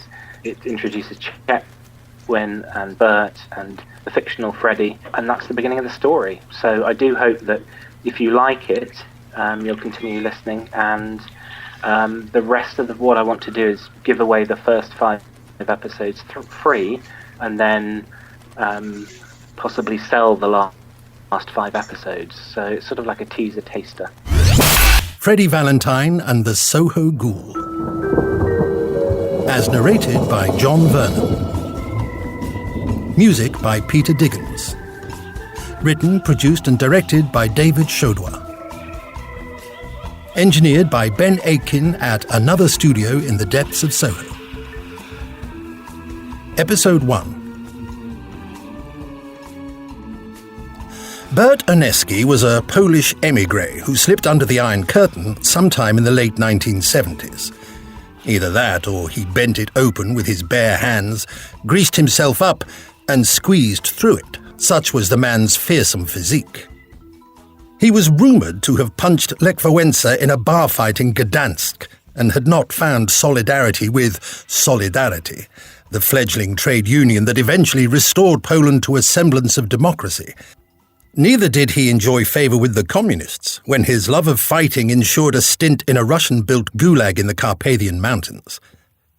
To be able to escape his transport to the fearsome jail, the cunning to survive and evade a week-long hunt in the depths of a Polish winter proved he was not only man enough, but to escape, and to find his way to London without papers and still wearing his prison outfit with one leg manacle still attached, showed an almost superhuman cunning and tenacity. On arrival, he instantly made a fearsome reputation on the bare-knuckle boxing scene, won and lost thousands, and was rumoured to have been the muscle on the Mayfair deposit box heist. The police believed the 1-ton safe had been carried up a flight of steps to the getaway truck by a single man, and there was only one man in London strong enough. To see him today was almost as if one was watching a caged bear at a zoo. A gorilla in a tuxedo, a magnificent beast, now tamed. His fangs filed, his talons blunted, the fire in his eyes dimmed. The polished dome of his bald head, that magnificent walrus moustache, and those huge fists ensured that he would always attract attention wherever he went. And when chauffeuring Lord Freddie Valentine, the sideways glances and double takes only increased. Freddie Valentine, or Lord Freddie Valentine as he was also known, was slight where Oneski was broad, a mere English willow next to the Polish oak. So much was not known, guessed, or gossiped about these two that it was hard to distinguish fact from barroom brag or whispered aside. Lord Freddie, Oneski's employer, was a mystery wrapped in an enigma, coated in a purple paisley veneer. A record producer, a nightclub crooner, the one-time manager of the heavy metal band Satan's Claw, the bastard son of an eccentric aristocrat, a dabbler in the dark arts, some or none of this might have been true. It was the year 2013, but the man dressed in a purple safari suit, stack-heeled boots, and his hair was a matted bird's nest of the Jimi Hendrix Experience variety. He spoke like an East End barrow boy, read trashy women's magazines, and kept a budgie called Grayson.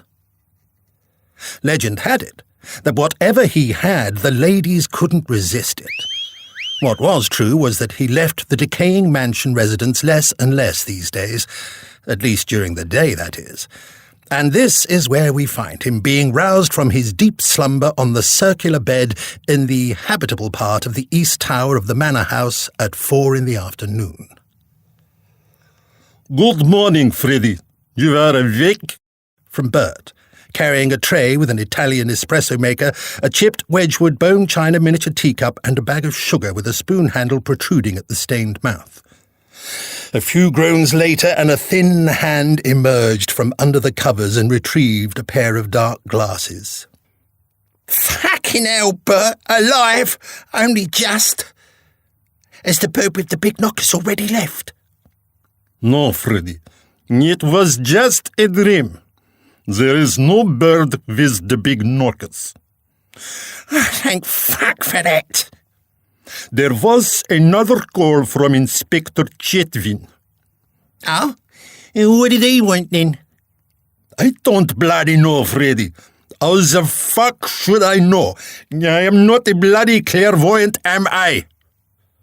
Freddie slipped out of bed, naked save the dark glasses, purple socks, and leopard print thong.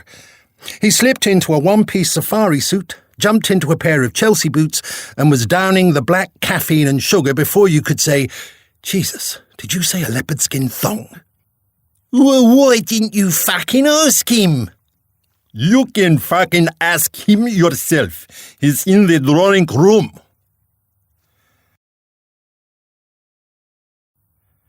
Episode 2. Detective Chetwin always had a furrowed brow, his eyes narrowed in a permanent state of suspicion. Not just what the police force had made him witness made him forever doubt the duplicitousness of humanity, but he didn't trust his wife or his teenage daughters, who had become increasingly disrespectful towards him. He didn't trust his wife because, however bad his daughter's misdemeanours, she would cover for them. He would arrive home, walking through the front gate and down the front path to his house. He would hear blazing rows, but when he unlocked the front door, there was an uneasy peace in the house. Worse than this, to top it all, he couldn't trust his own body. Since quitting smoking, it had gone into revolt, and he had developed irritable bowel syndrome. Living the last 5 years with this nightmare condition, he never knew when he would need to go. And when he did have to go, he had about 45 seconds. Flying out of courtrooms for the magistrate's toilet, fleeing crime scenes for the cover of a bush, and bursting into people's houses with the flash of his badge were taking their toll on his nerves and exacerbating the condition known to be caused by stress. It was a vicious circle. Bert had a deep dislike for the police, or anybody in authority for that matter. But what he had seen of the Metropolitan Police during his time in the East End of London, he hadn't worried that he would come out of the cell alive. Poland had been different. There was no surety that once inside a cell, living and breathing, you would remain so. Lord Freddie, however, was terrified of them. He had dealings with them what seemed a lifetime ago, and had almost fallen foul of them. More recently, in the 1960s, he'd been picked up by the notorious Soho Vice Squad, put in the Black Maria, and had suffered the indignities of the lubricated truncheon. After 3 days of abuse at the Beak Street Nick, they let him go with the charge of pandering. It had taken Lord Freddie years to overcome his very rational fear of the cunts in uniform. His fear of them had stoked a black ball of acid desire for revenge that even now would grip him, and he would daydream about tracking those bastards down one by one and executing them. He could see their faces in slow motion as they opened the front doors to their semi-detached houses in Surbiton, the curiosity turning to wonder as they recognised the wild hair, purple caftan and feather boa. Then the slow creeping dread as the pistol with the monstrous silencer was raised to the temple, the dull clunk of the hammer, the recoil, the clack of the shattering of the skull at the exit, the black and blue hole dripping. "Freddie Valentine?" Detective Chetwin ventured. The knees buckling. "Good afternoon." The slow stride back to the Bentley. "Hello?" The screams from inside the house as the dead policeman was discovered faded away. Christ, he's a total space cadet, thought Chetwin, as he eyed the frozen man in the corner of the massive drawing room. He'd walked in and ground to a halt. Oh, if only I could see those eyes. I wonder if he really did fry his brain on acid in the 1960s. "Sorry, Detective, I was remembering something I must get round to doing one day." Hello and welcome back, and I hope you enjoyed that first scintillating episode of Freddie Valentine and the Soho Ghoul. It was amazing. It's great. Yeah, it's my fictional. I mean, the thing is, it's not far off the real me. You know, I am a psychic detective, and I do, wear those sort of clothes. I do wear 70s clothes, and I do investigate strange things. So it's an exaggerated version of myself, slightly exaggerated, I'd say. Yeah, well, I'm looking forward to tuning into the next episode anyway. Yeah, it's great, and well done to David for that. It's a great, exciting event. So it's certainly, I radio. What more can we ask for on the show? We're talking about ghosts. We've got interviews from the Fairy Festival. We've got a serial. What more can you ask for from the show? We give you everything. We give you all. But we've got something else coming up, which is something some people may not appreciate this. Yeah, well, we discussed it, didn't we, just before with Freddie Valentine and the Soho Ghoul. We kind of hinted to it a little bit. It's the wonderful Peter Wyngarde who played Jason King in the 1970s. He's originally in a program called Department S, which is about they were like a bureau of people who solved the crimes that Interpol couldn't do.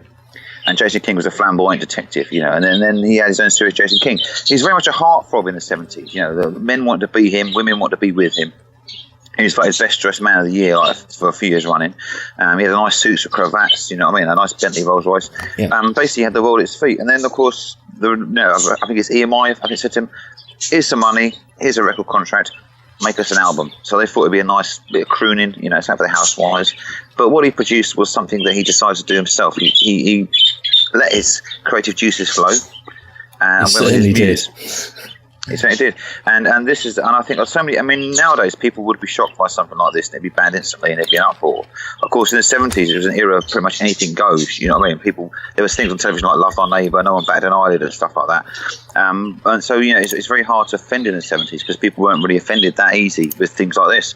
But when this album came out, even then, eyebrows were raised. People were thinking, this is a bit too much, isn't it? Mm-hmm. But we're going to play this. The song that is the most controversial one is the second track on the album. The first one's an introduction of him sort of saying, "Hello, come in, now have a drink." And then he goes into this amazing, mad song. Some people may be offended by the lyrical content of this. Yes, so if you are someone who is offended by this, yeah, I feel it's probably the most offensive song ever. Yeah, there's no swearing in it. You know, you don't have to swear to be offensive in a song, but it's just the subject matter. And whether it's tongue-in-cheek or not, I don't know. Whether it's supposed to be funny or whether it's supposed to be serious, who knows? But there are some people that may find this next song, we're about to play here, very offensive. So yeah, if you've got kids in the car as well, if you've got kids in the car, I'd skip forward. If you've got kids in the car, yeah, I sense definitely not let them hear this because they may get, you know, they may learn some things they don't want to know. But I feel that, yeah, if you're easily offended by things or may find this distasteful, we suggest to either sort of cover your ears or fast forward the next few minutes of this.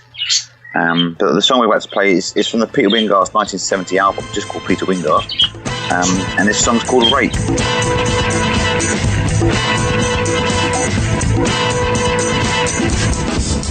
Rape.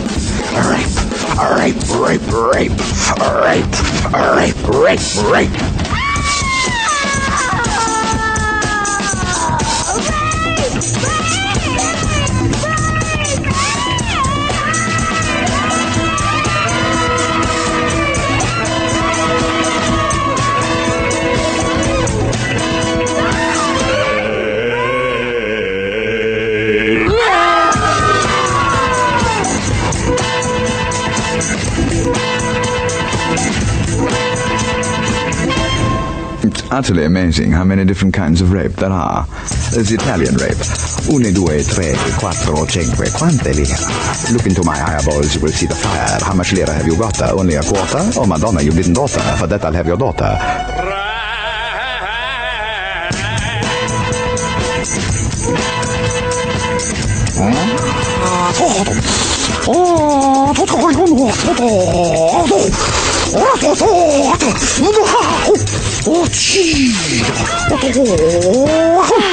Japanese rape, of course.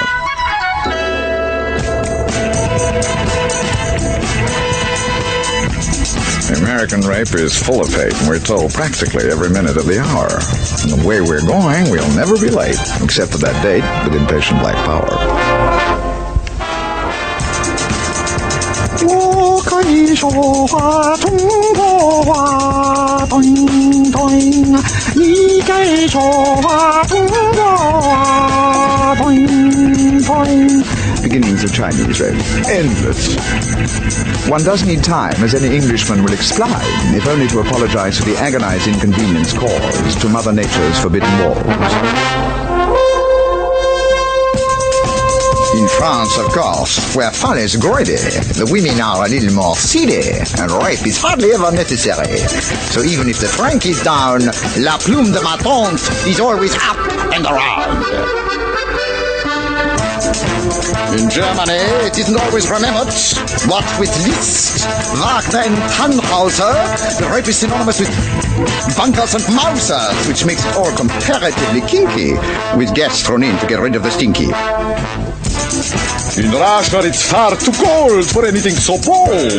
And being notoriously political, if a trifle hypocritical, rape becomes piratical, and Czechoslovakia are far more suitable. Which makes the whole thing rather nasty, tasteless and rather hasty. But as Jason King would say, it depends so much on what you fancy.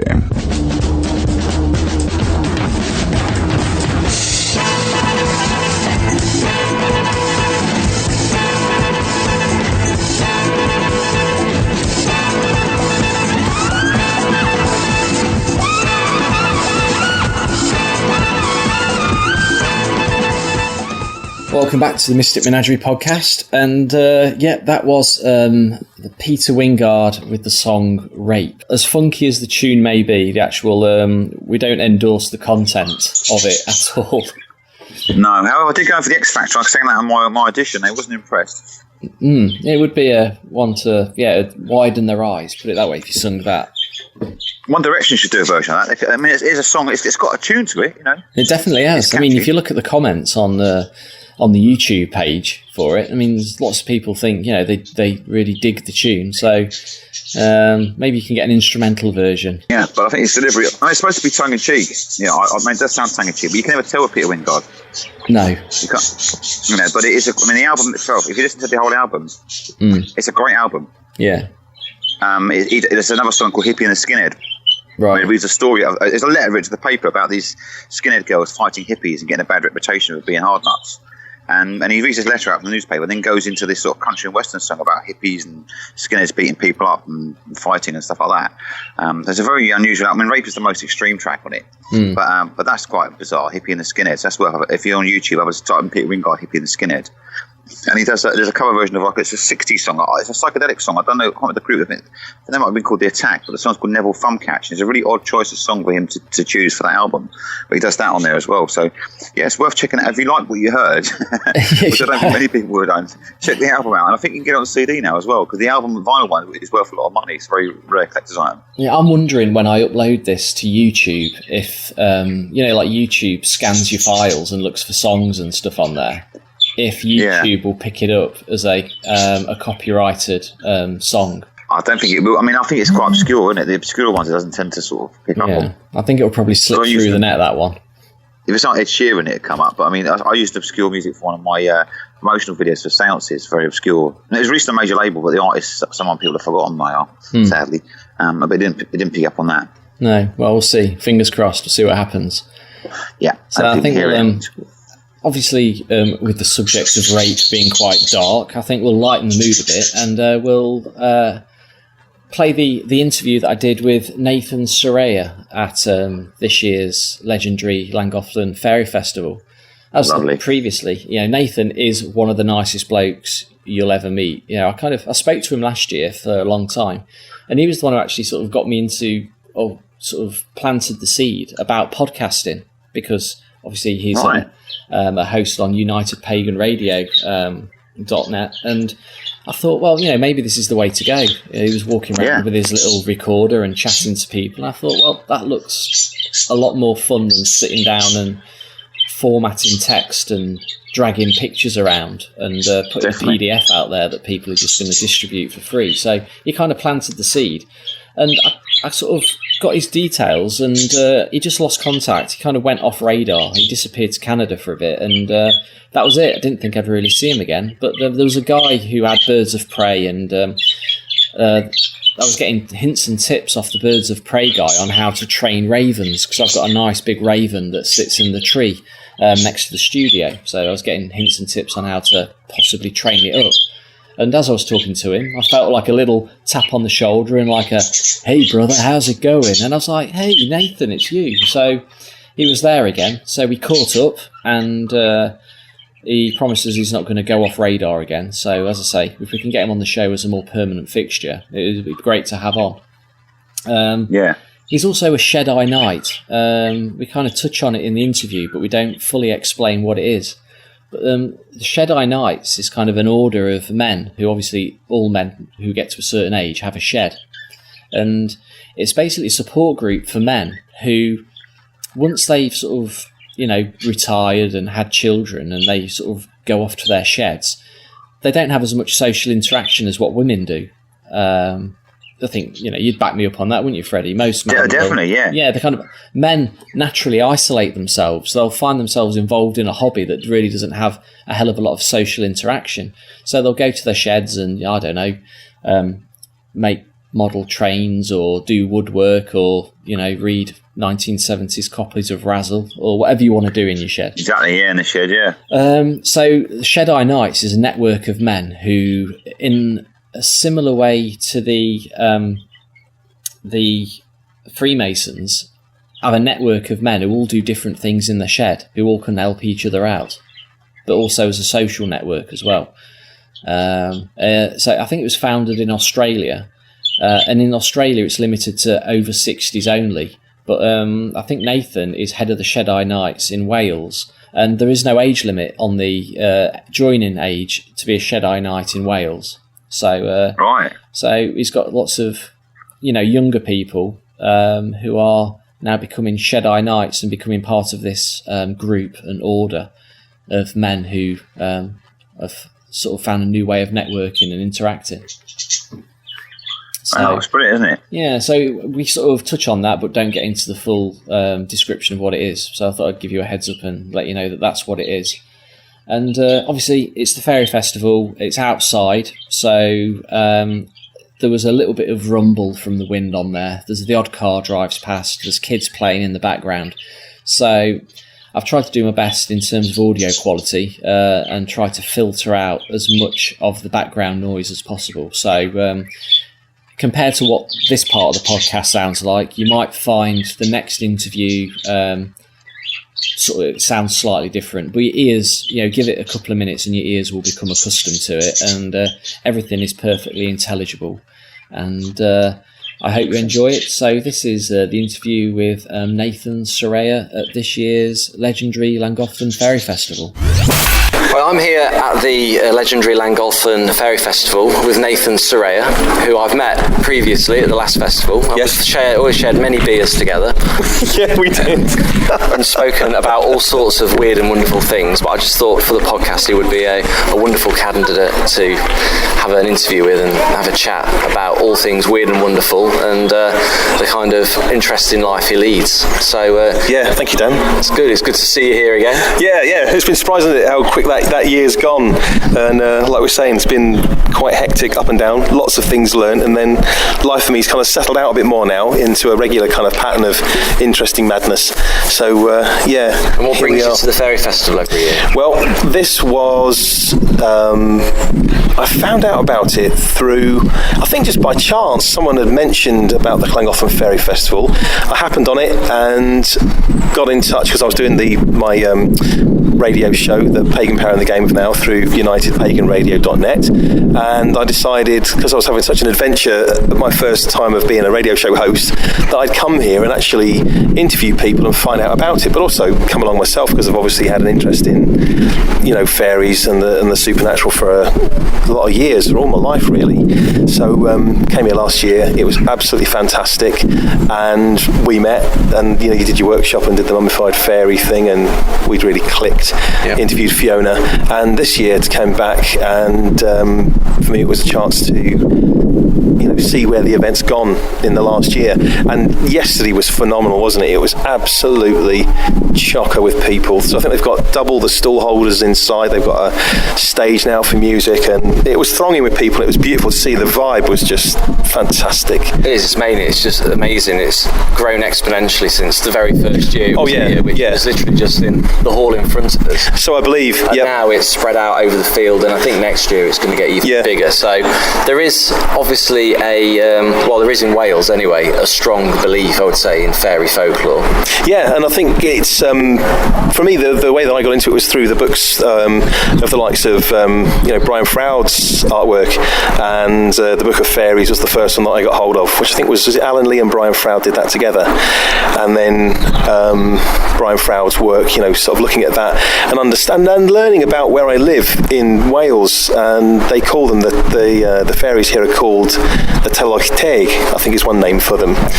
And because I've always loved being out in nature, and primarily that's where my sort of, I think my most defined spiritual connection comes from. At least that's where I find the most peace. And then for myself, understanding that these life forms, these intelligences are around us all the time. We don't always see them visually, but we can experience them. And if we take the time to slow down and choose to interact with them, then when we're in the right vibrational space, you find that they will actually come. This is something that I've done with a lot of my groups. I teach a personal development course through the West Cheshire College. I've taught there for the last sort of 17 years, and sometimes when the groups leave the college work and then come on to do an advanced group with me by themselves, I'll do a field trip with them to a particular area of woodland where I know that there's a real intense presence, and you can kind of bridge the world. So people that have no former experience of anything psychic, if you like, or paranormal, can actually have an interaction and begin to sense the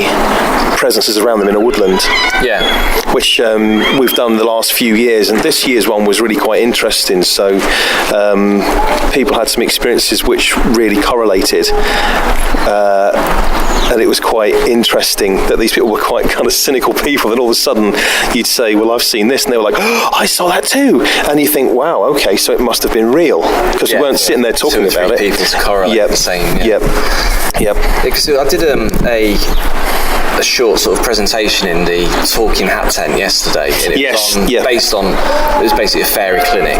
Has anyone seen any fairies, and if so? And nearly everyone spoke of feeling energies as opposed to actually seeing a physical form. Where I'm the opposite. I've seen the physical form, but not necessarily felt the energies. So, what would you say is it more of a physical thing as you're younger, and it becomes more of a feeling as you get older, and you use the ability to see things? Or it's possibly a mixture of a lot of things. I think it depends on primarily if you are a very, very visual person, and you may be quite a visual person. I know you've done a lot of auditory work, but obviously your art and your creation is quite visually based, isn't it? It's a real sort of visual thing. So maybe for you there is more of a visual impact, and other people are more kinesthetic, so they would actually feel them. I'd say that because I'm more of a kinesthetic empath, I can feel them, but when I close my eyes, I can perceive. My mind will interpret those energy signatures as a visual form, and this is something which I think Brian Froud. I must have had the Book of Fairies when I'm going back into the sort of 1980s. So I think it took him about 20 years before he wrote one of the books of the later books of artwork, and actually said, these images I'm painting are the representations of the intelligences which speak to me when I walk on the landscape. Okay.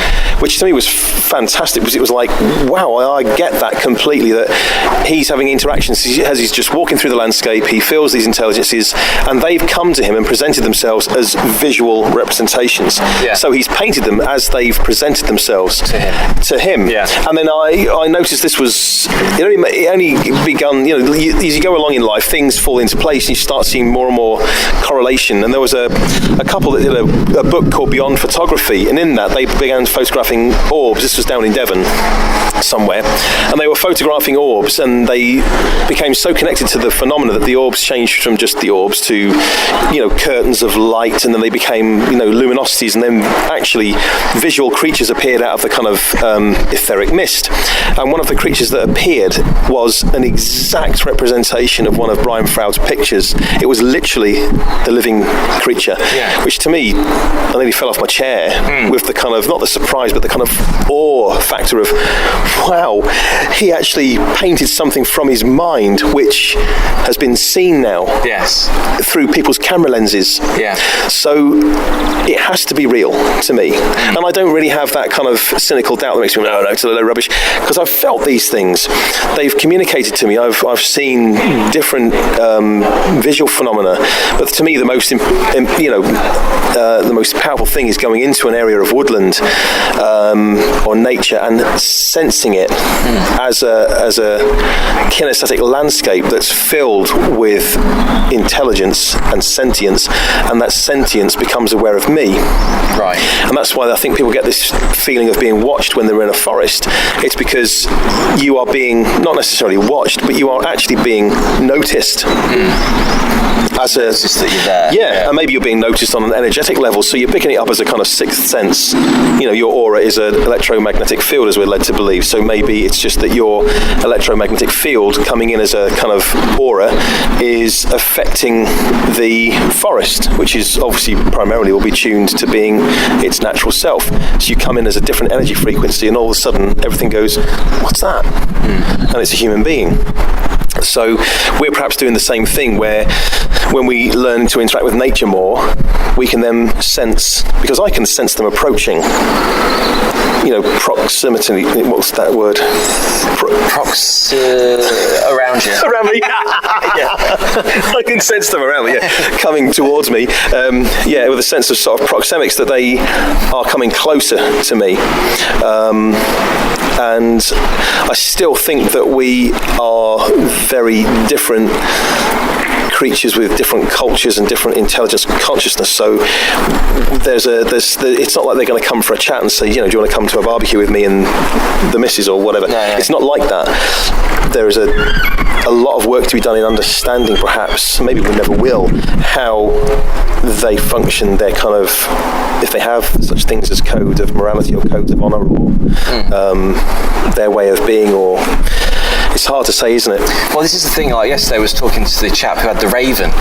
Yes. Rob. Rob, Talented Feathers. Yeah. And I was talking to him because I've got a raven in my garden that I see regularly. It's there every day. I see it every day. It sees me every day.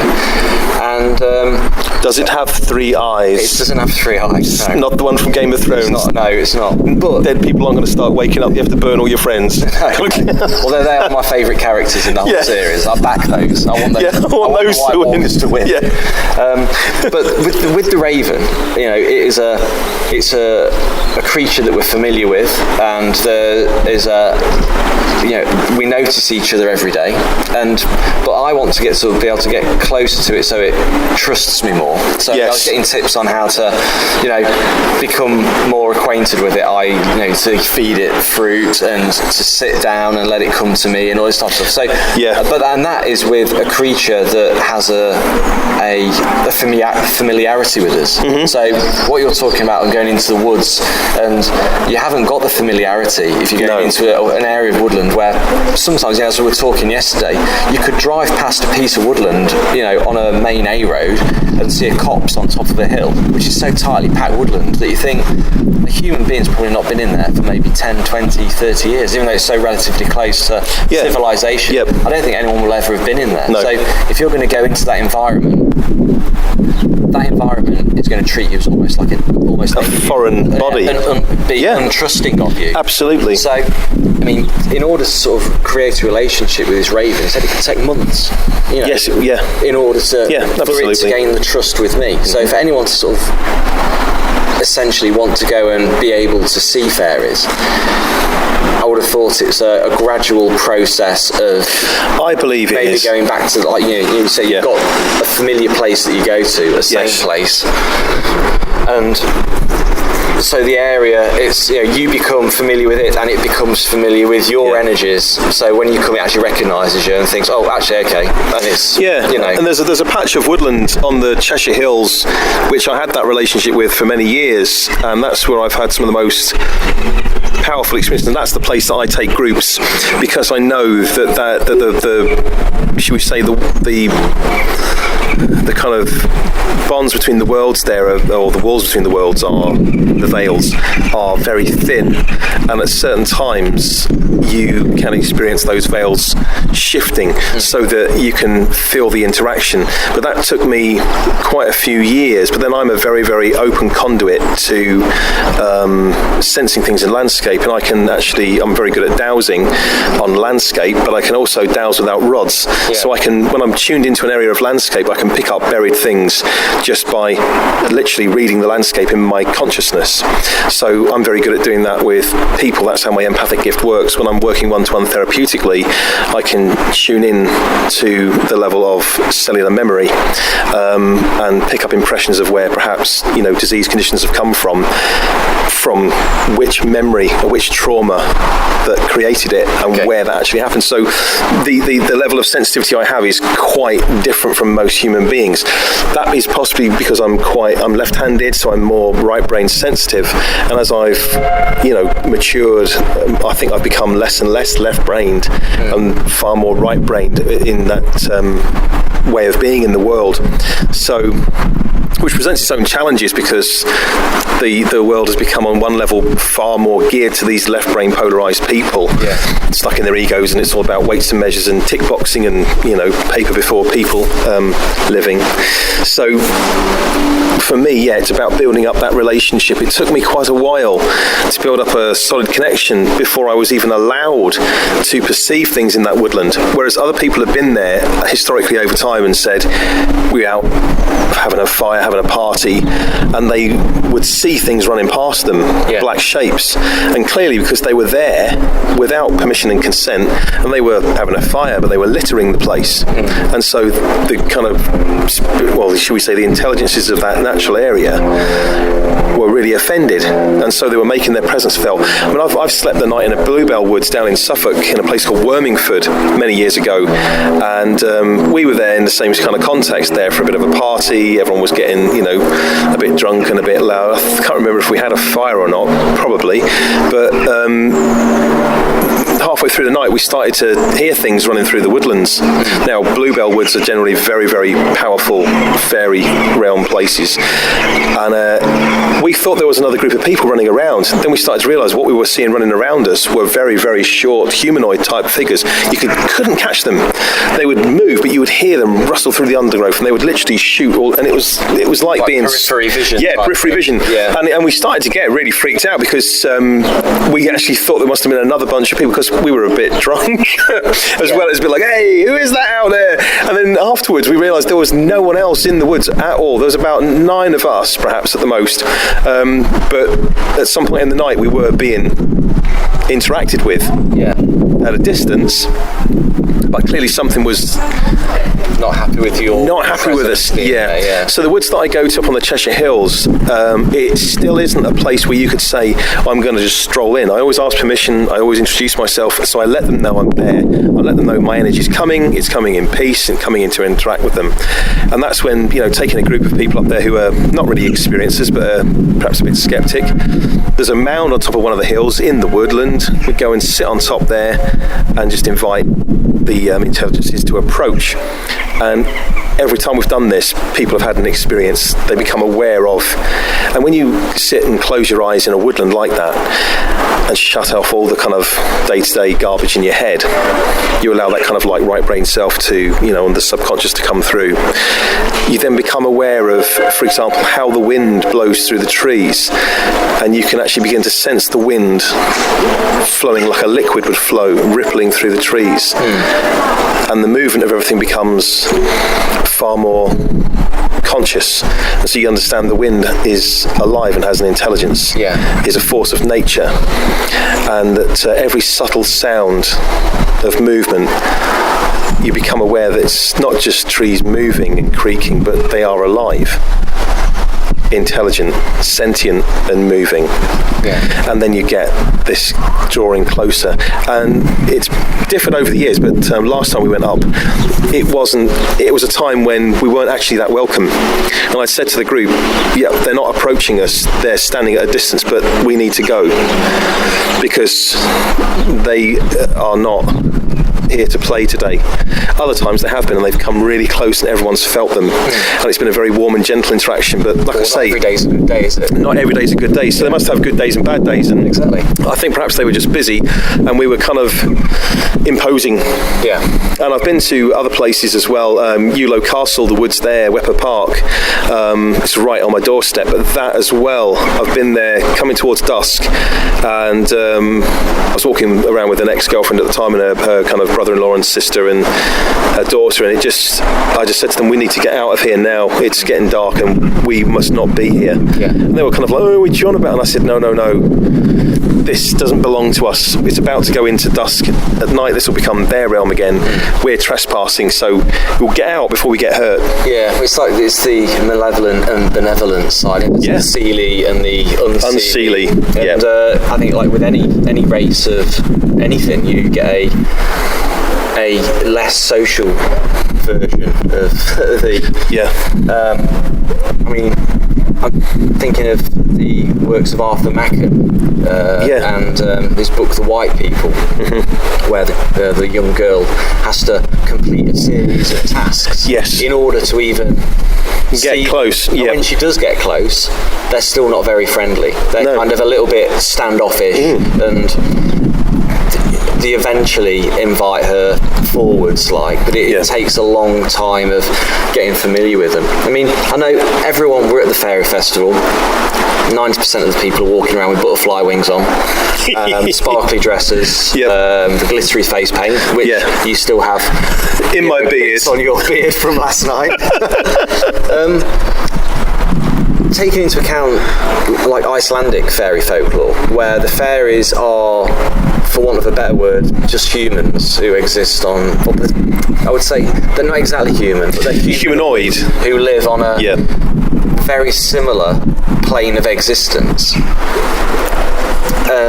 And obviously going back to sort of pre-Victorian fairy sightings, where you do have a more humanoid, sometimes maybe shorter than normal, but there is many fairy sightings of people who are essentially humanoid. Yes, seeming humanoid, as opposed to the winged fairy type. Yep.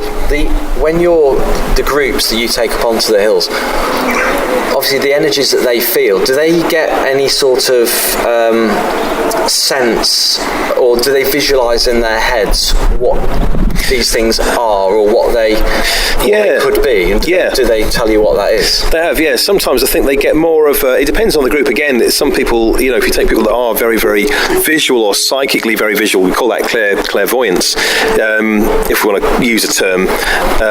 They're all just labels, really, aren't they, these things? You think, well, I don't know, I guess some people, they pick up visuals. I mean, one of the first groups I took, they picked up all sorts of stuff. For me, I've been there, and there was when I first went to these woods, I would meditate in a certain tree. It was a big chestnut tree shaped like a hand. You can actually sit in it, and it has got 5 digits. It's like a hand, like this. And it's literally about sort of, the main trunk is about 3 foot off the ground. You step up, step into it, sit in it, and look into the woods. And I felt this presence approaching, and it was a large centaur, a guardian, which I've never seen anything like that on the landscape before, never seen it in meditations or anywhere else.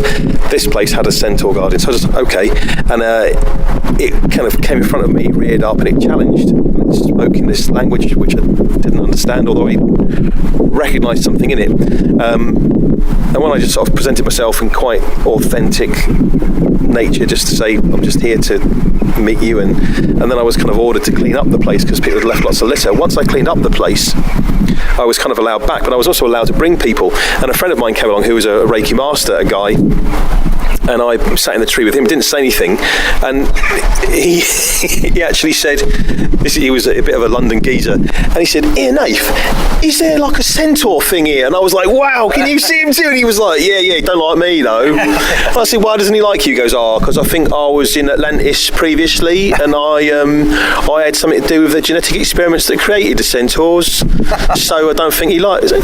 You think, wow, where's he getting it from? Where's he getting it from? Another friend of mine, she came, she was going through a very sort of traumatic time, and I sat in the tree and didn't say anything to her, and she said she saw something like this. She said, "Oh, there's like a big thing, like a big animal thing." And I went, "Yeah, what did you see it as?" And she's like, "Oh, it was a bit kind of off with me at first, but it got used to me." And I said, "It's probably because you're in such a disturbed space mentally and emotionally that it's not sure what you're doing here."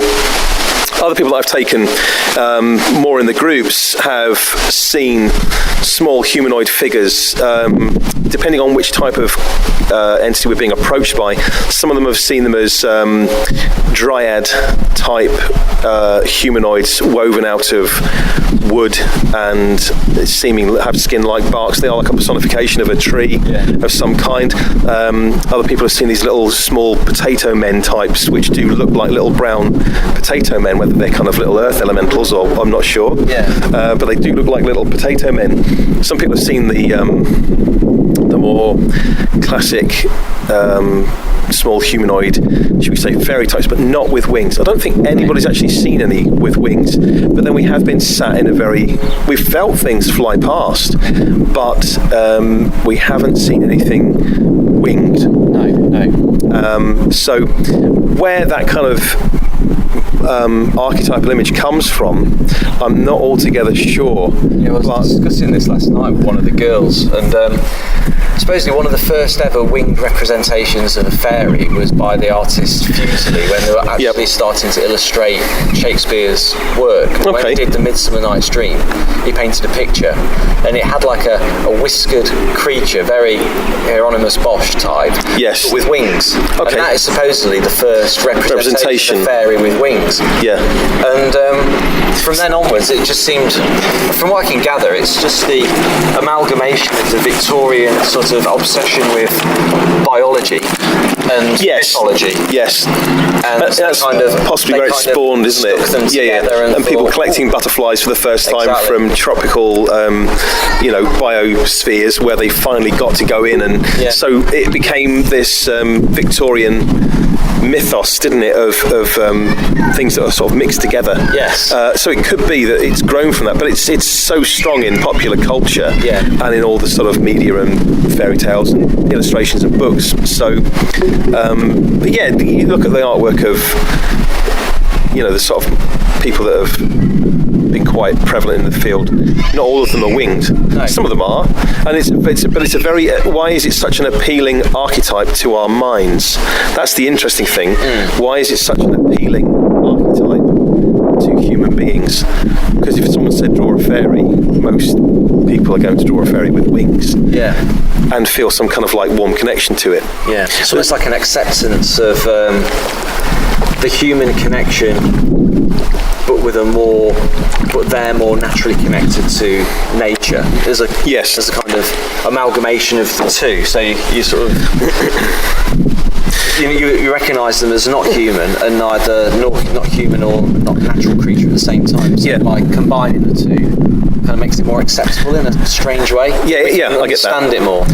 We can understand them that way. If we were just to see them as a shorter person or a person very similar to us, but more. I don't think we'd be able to compute that as much, because we're just like, well, what's that all about? It makes it more scary and less more of a kind of threatening thing than and perhaps that's why, because we associate when they have those wings as them being kind of delicate creatures, but also perhaps that's partly to do with them being connected to the element of air, and I would say that that's perhaps one of the realms, although I get quite a strong connection to the element of air when I'm flying or I'm sitting with the wind and just experiencing it, but I've very rarely seen intelligences of the air. Perhaps they're harder to perceive, or they're a much finer vibration. It's possible, isn't it? But there seems to be, I think perhaps that with the kind of like wings and the butterfly wings, it makes them more kind of light and fluffy in some way. So, if we were to see some of perhaps the true nature of what they are, which I don't think we can actually comprehend with this current level of consciousness, and particularly if we're quite materialistic. But where perhaps if we weren't so, as a culture, so damaging to the environment, perhaps we would be allowed to see more. True. It's possible. I mean, I say it's still, this is all conjecture, really. But I have seen aerial phenomena. I've seen a will-o'-the-wisp is the only thing I can describe it as, a floating ball of lightning, which my friend and I saw in Suffolk, and it moved through a hedgerow across a field quite a distance away. We thought at first it was aircraft flying in the distance, and then we started realising it was moving in a kind of vertical and horizontal pattern, and we just walked towards this light just trying to work out what it was, and the closer we got, we were by a patch of woodland, and it was across the fields, flat landscape in Suffolk, and then a car and we realised we were looking at a road probably about half a mile away, and this thing ducked into the hedge, and it hid behind the hedge as the car passed. And as the car drove, and we just saw its headlights disappear off from left to right, this thing rose up out of the hedgerow and went up in the air and down again and along the hedgerow and up, and it was a bright, radiant orange-red ball. And then as we, and I mean bright, like someone was shining a torch at you. And as we focused on it, it must have perceived our attention, because it suddenly stopped and it seemed to turn towards us. And my friend Lance was like, "Oh, should we go over there?" And I was saying no, because I don't know which direction quite to run in. If it all goes wrong, Lance, and if it's fast, I was like, this thing can move. So yeah, maybe, I don't know. Perhaps we should have gone closer, but again, we were watching that phenomena for about half an hour. Yeah. So would our interaction have made it showy? But I've never seen anything like that anywhere in the country. Yes, I've seen orbs, and some have come out on photographs when we've been working in different ancient sites, but this thing was moving with sentience and determination. And it was, I mean, we don't have fireflies really in this country, and certainly not ones that are that big. This thing I would have estimated to be the size of a basketball, easily. And even swamp mist, it doesn't move in an intelligent... This moved, in all my life. I remember my grandfather talking about it many years ago, how they used to see ball lightning, and ball lightning used to come down the chimneys when they were younger and roll, and they used to have to open all the doors in the houses. And have you heard this? Well, my next door neighbour, every time we had there was a thunder or lightning, she used to open all of the windows and doors in the house. Yeah. Completely, because she said when she was young that these balls of energy would come into the house. The only way you could get rid of them is they would look for an exit. Right. But no, see, you've heard that. That's, and this is not, to me, just an urban legend, because my own grandfather, grew up with this, and that's why they used to open the doors in a thunderstorm, because I could never work it out. And from the sort of age of, well, as long as I can remember, up until the sort of age of 5, I remember them clearly discussing this, and how these balls of lightning, these energy balls would come down the chimneys, or they would appear in the sculleries, and they used to have to open the doors, and they would seek an exit out of the house. Now, and they would be stationary as well for a period. That's right. If they're almost intelligent. Yes. And wait for an exit. Yep. Yeah. And they said they wouldn't approach them. If they did approach them, they were burned. Yeah. So they perhaps were balls of plasma, but why would they seek a way out of the house? Exactly. So were they kind of energy sprites? But clearly, if they manifest, so let's have a think about this. If they manifested and then couldn't find their way out and just disappear through a wall or a floor, what were they? And were they manifested, as in they coalesced and then became sufficiently solid and then were unable to transverse, or so we say trans-sublimate, whatever you want. That's a funny word, isn't it? Were they unable to travel through solid matter anymore, so they had to wait for an exit? Well, the place where I grew up, where I had the experience as a child of seeing the three sort of what I consider to be fairies, while the estate was being built, the houses are built in a circle, so all the back gardens back onto each other. But in the centre of those back gardens originally, when it was farmers' fields, was your typical kind of solitary tree, like a fairy tree. Yes. Yeah. But obviously, the builders dug it up and got rid of it. So there's always been a sort of a connection with the area. However, I remember I was about 8 or 9, and obviously with my next door neighbour Kitty, the old lady, who would also open all of her doors. About 5 houses up, just round the corner, ball lightning. Actually, my mum saw it come down, go down the chimney of the house, but there was no exit, and it burst into flames, and then the whole roof of the house caught fire. So it's almost as if it isn't a route out, it's almost like a self-destruct mode. Yeah. It's almost like, I can't get out. Burn my way out. And then, but nothing, as far as I can tell, no one actually experienced or saw anything fly out of it. It just so busted. Isn't it strange that why would they fly down chimneys? Because that is, if we can say that, all right, what are the chances of that story being, corroborated from 3 different sources? We've described 3 different sources. My grandfather was born in the 1920s, so he saw them in the 1920s and 30s. We're talking about this happening in more modern times as well.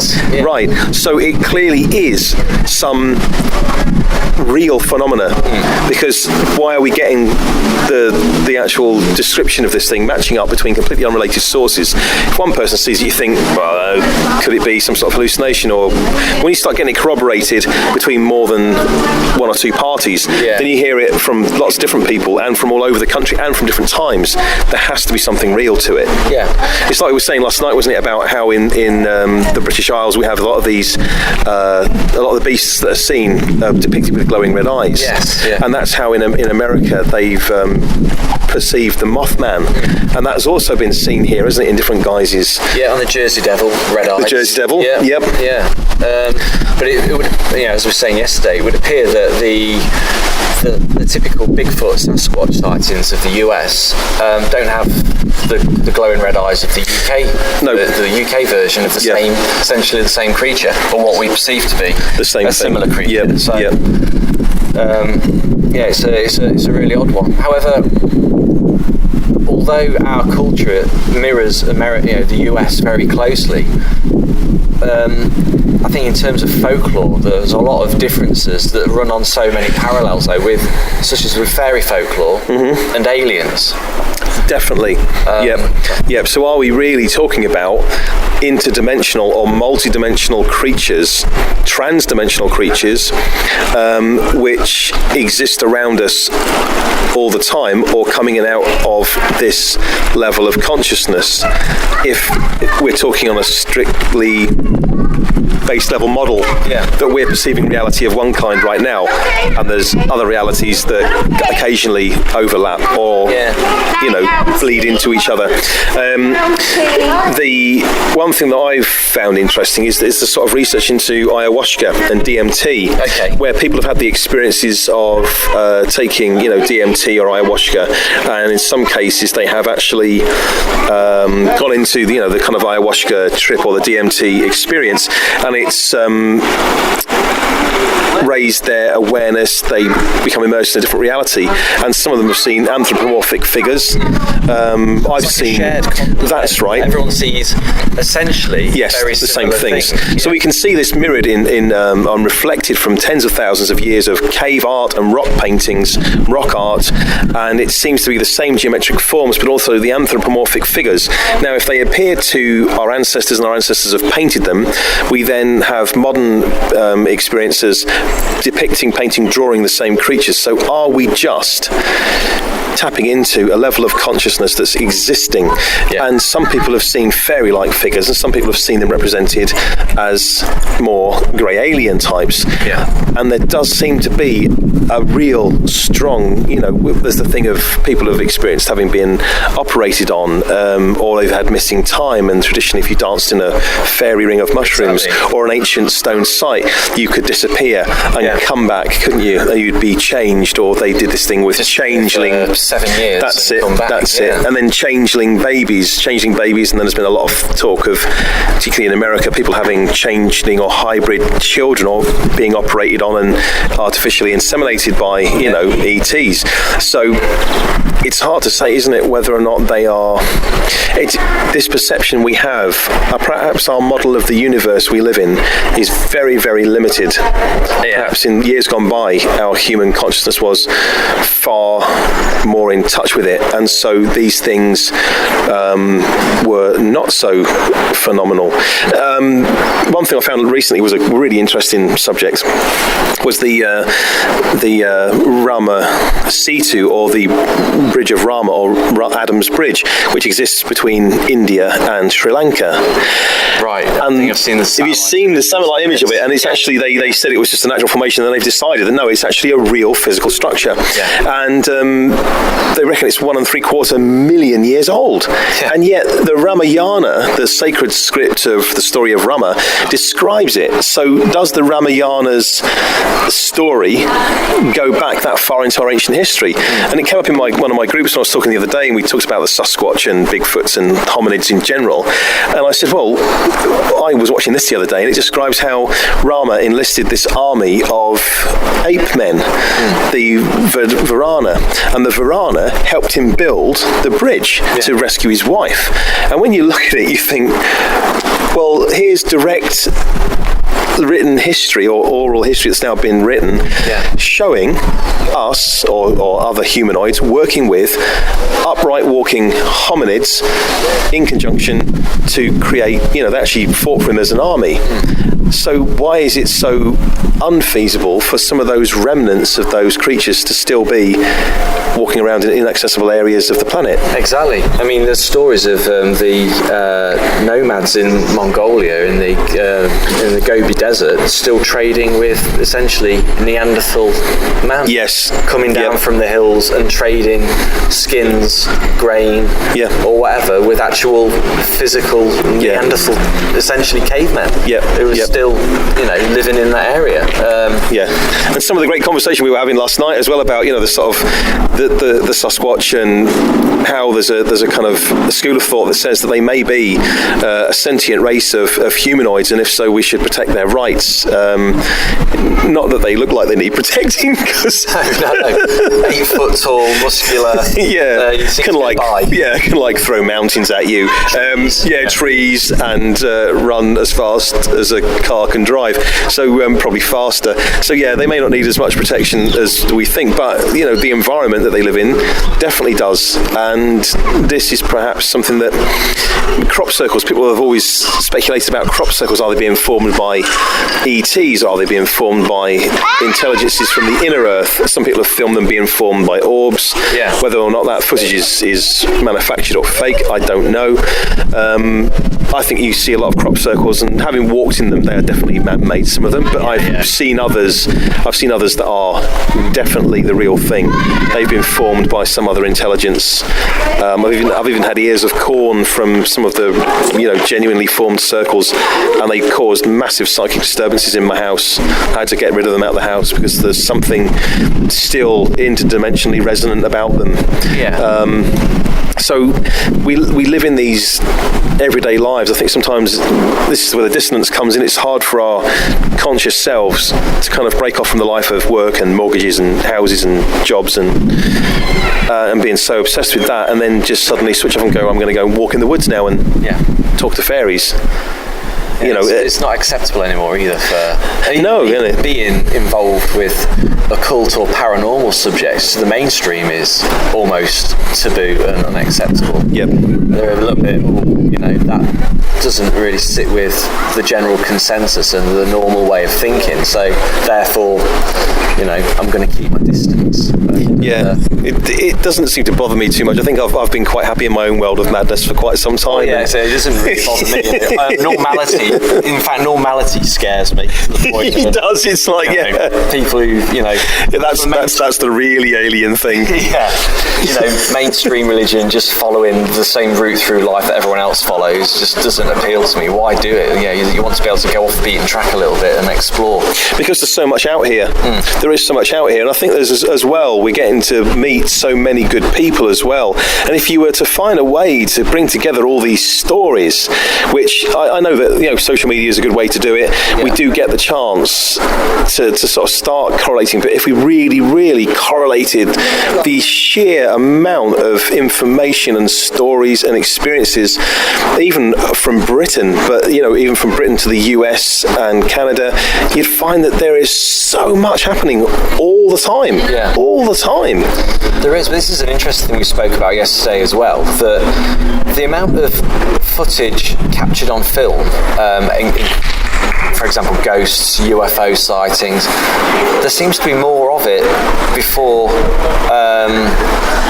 we had the ability now to walk around and everyone carries a camera with them. So, but there seems to be less credible evidence now, even though everyone carries a camera. So there's more ability for people to record things, what they see. However, it doesn't seem to have happened yet 20, 30 years ago. People who had some old SLR camera that you had to wind the film on still managed to capture 8 or 9 photographs of UFOs in, relatively good light, good focus, good clarity. Yet, 99% of the population carries form of digital device to capture anything, audio, video, photographs. But we just don't seem to. There doesn't seem to be any increase in evidence. What do you reckon that is? I think there may be something. The thing that always strikes me is it's a bit like chicken and egg. This was borne out by quite a few years ago now, someone talking about this at the Crop Circles conference and saying that it appeared that when they were starting to chase certain crop circles or look for crop circles in those areas where they form in southwest Britain, they were thinking, wouldn't it be fantastic to find a Mandelbrot set fractal? The next day one appeared and they were astonished, and then it was like, oh, what about one of these? One's appeared. So is it that we are experiencing some kind of quantum phenomena? Is it meeting us halfway? Are we putting out these signals subconsciously? For example, why does the person have the camera in their hand just as something apparently crosses their field of vision? It's like, if we can rate it to a really simple thing, when you're driving along at night, why does a fox or badger choose to cross in front of your car in your headlights so you can see it? Why didn't it wait half an hour, 20 minutes, 30 seconds till you gone by and then go and just? But we see them, they appear in front of us, and to me, I become very aware of these as real happenings. People say it's just a coincidence, but coincidence is a throwaway word that describes two things happening at the same time. It doesn't explain why those things have happened, because the probability is probably quite ridiculously unfeasible. Why all of a sudden would that owl fly in front of your car? Why would you see that hawk? Why would you see that creature? That's synchronicity. That's synchronicity. So maybe there is something to do with the synchronicity, and for a lot of people we are still out there looking to have that interaction, and perhaps there's lots of people that just aren't. The population's grown exponentially, massively, but have we got as many people that are really interested? I mean, I grew up with this as a kid, Arthur C. Clarke's Mysterious World and programs like that. I mean, I just couldn't get enough of them, and my nan and granddad always telling me this sort of stories of, you know, they grew up obviously around London, and all of the kind of like, you know, turn of the century crime stuff that was going on, and all the kind of urban legends. So to me there was this rich, and learning about dinosaurs, and my mind was fed with so much knowledge and information, and I was hungry for it. And it surprises and shocks me, really dismays me, that a lot of, you know, kids these days, they have none of this awareness and knowledge. No. And the ones that do are really struggling, because they are, you know, and we grew up in a similar sort of era, and we were allowed to be a bit alternative, you know, without having to be classed as a goth or something else, or alternative, or just a freak. We get a bit of hassle for it, but for the most part, in almost a Luddite age as well. You know, there wasn't really the technology that we have today. There wasn't computers, or mobile phones. And now there's more access to more information to more people than ever before, and yet there's this vast disinterest in anything. There's all the information you could ever want on any subject. No one wants to know. Not interested. When we were young, it was like, we want the information. Books. We had to actually go and find it. We did, and when we found it, it was almost like a sense of satisfaction that I'd found it and I'd read it. Yeah, wow, it's part of the quest. I love the books of David Chaudoir, you know, the guy that does the sort of Lost Cities series. I met David, and he's such a lovely guy. He's got he's like a little kid who's just like, woohoo! He's got a lovely presence to him, and I had to just say thank you so much for all the books and all the work, because it's just a genuine inspiration, and his way of writing is so like warm and matter of fact of what he's experienced, but fantastic man.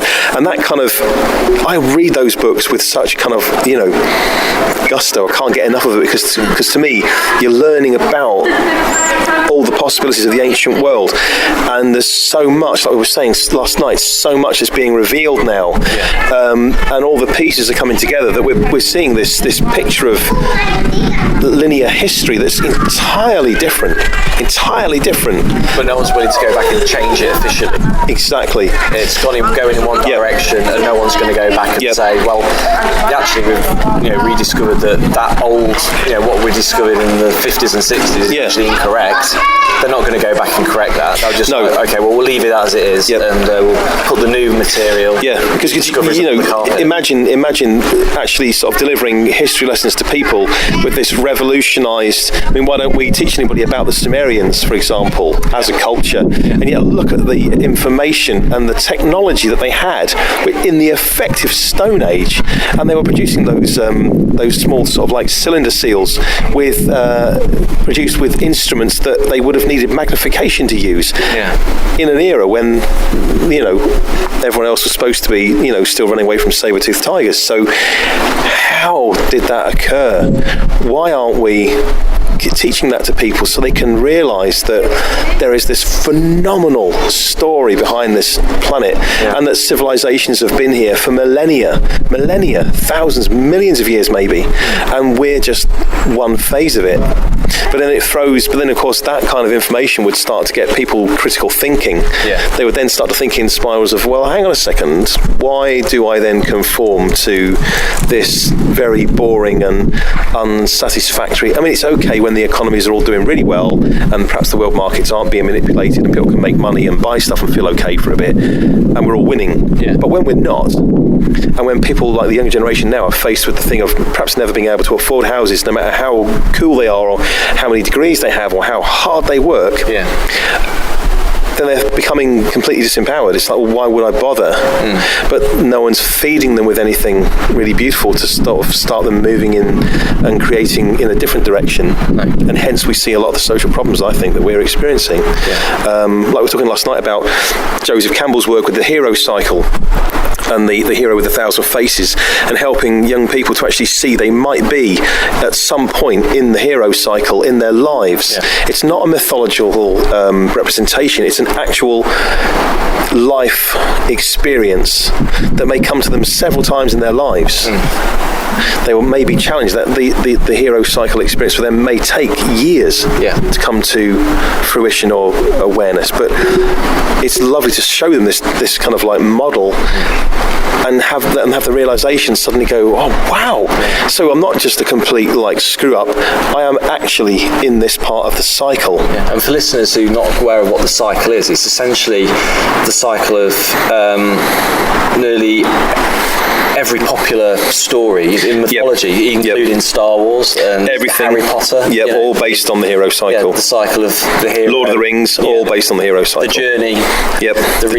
Reaching the abyss, and then their journey back out of it, and they're coming back as someone changed. And it's I first heard about it listening to a podcast on writing novels and how it is a template that so many people have used successfully. It is almost like a template for success. If you're going to write a book, then follow the hero cycle. And stick all your bits on that, and at the end you'll have a story that everyone will go, yay. Everyone will automatically People like Bernard Cornwell has really done this very well, because he can produce books, and he has produced books based in mostly British history throughout history, right the way from, and he's used the same template coming right the way from Stone Age megalithic Britain to Arthurian Britain to Roman, Saxon, Norse, Viking invasion Britain to medieval. Then he's done the Sharp series. So you think that when you read the books, the same hero cycle and the same pattern, it's like there's the kind of the hero that brings himself from nothing and becomes involved in the hero cycle. It has the challenge, grows, overcomes, becomes the empowered hero, changes and transforms, then comes back. And it's such a fantastic formula that it wins, and it sells loads of books, and they're great to read, because every time you're reading it, you are reinforcing your own hero cycle. You are subliminally going through that journey, and so it is healing you on some level, and healing your consciousness, or at least allowing you to identify with that archetype. So I'd encourage people to seek out the books and read them, because it does allow us to go through that journey a little bit vicariously, but also restore some of this lost experience in our culture, which we really need, because where do young people go to get this experience of the hero cycle? So it's when you read a book that doesn't have the hero cycle, but is trying to sort of portray the same sort of journey, but it's almost like listening to jazz. if you're not into jazz. Yeah, you're like, what is happening? It's music, but what is that about? It just doesn't gel. Yeah. There's no cohesion to the whole story. It's a little bit all over the place because it veers from the pattern that we're pre-programmed to sort of knowledge, if you know what I mean. Yeah, definitely. Yeah, you're right in that, and it does. And so for me, because I do a lot of delivery, a lot of facilitation with people, I'm starting to include these things more and more, and it's just something that's kind of happened. The nice thing about life in that respect is it can happen organically. You go through I've been through difficult stages in the last couple of years. It really has been a tough time for me, and yet I realise I've been on my own hero cycle, and the hero cycle for me was to go into that abyss, that dark place, and understand about social isolation and how it's killing people in the Western world, well, in the modern world all over, and how we're beginning to see, which didn't I start finding information from the World Health Organization that are saying we are seeing the tip of the biggest, epidemic. It's a mental health epidemic. Yeah. Something that we've never ever seen before. It's so vast and so, overwhelming.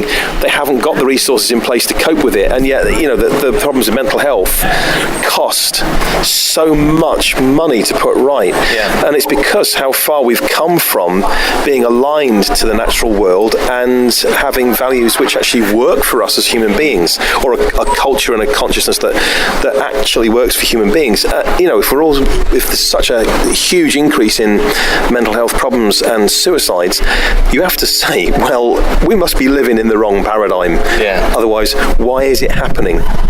This kind of brings us on nicely to the whole isolation, especially with males being isolated. Yep.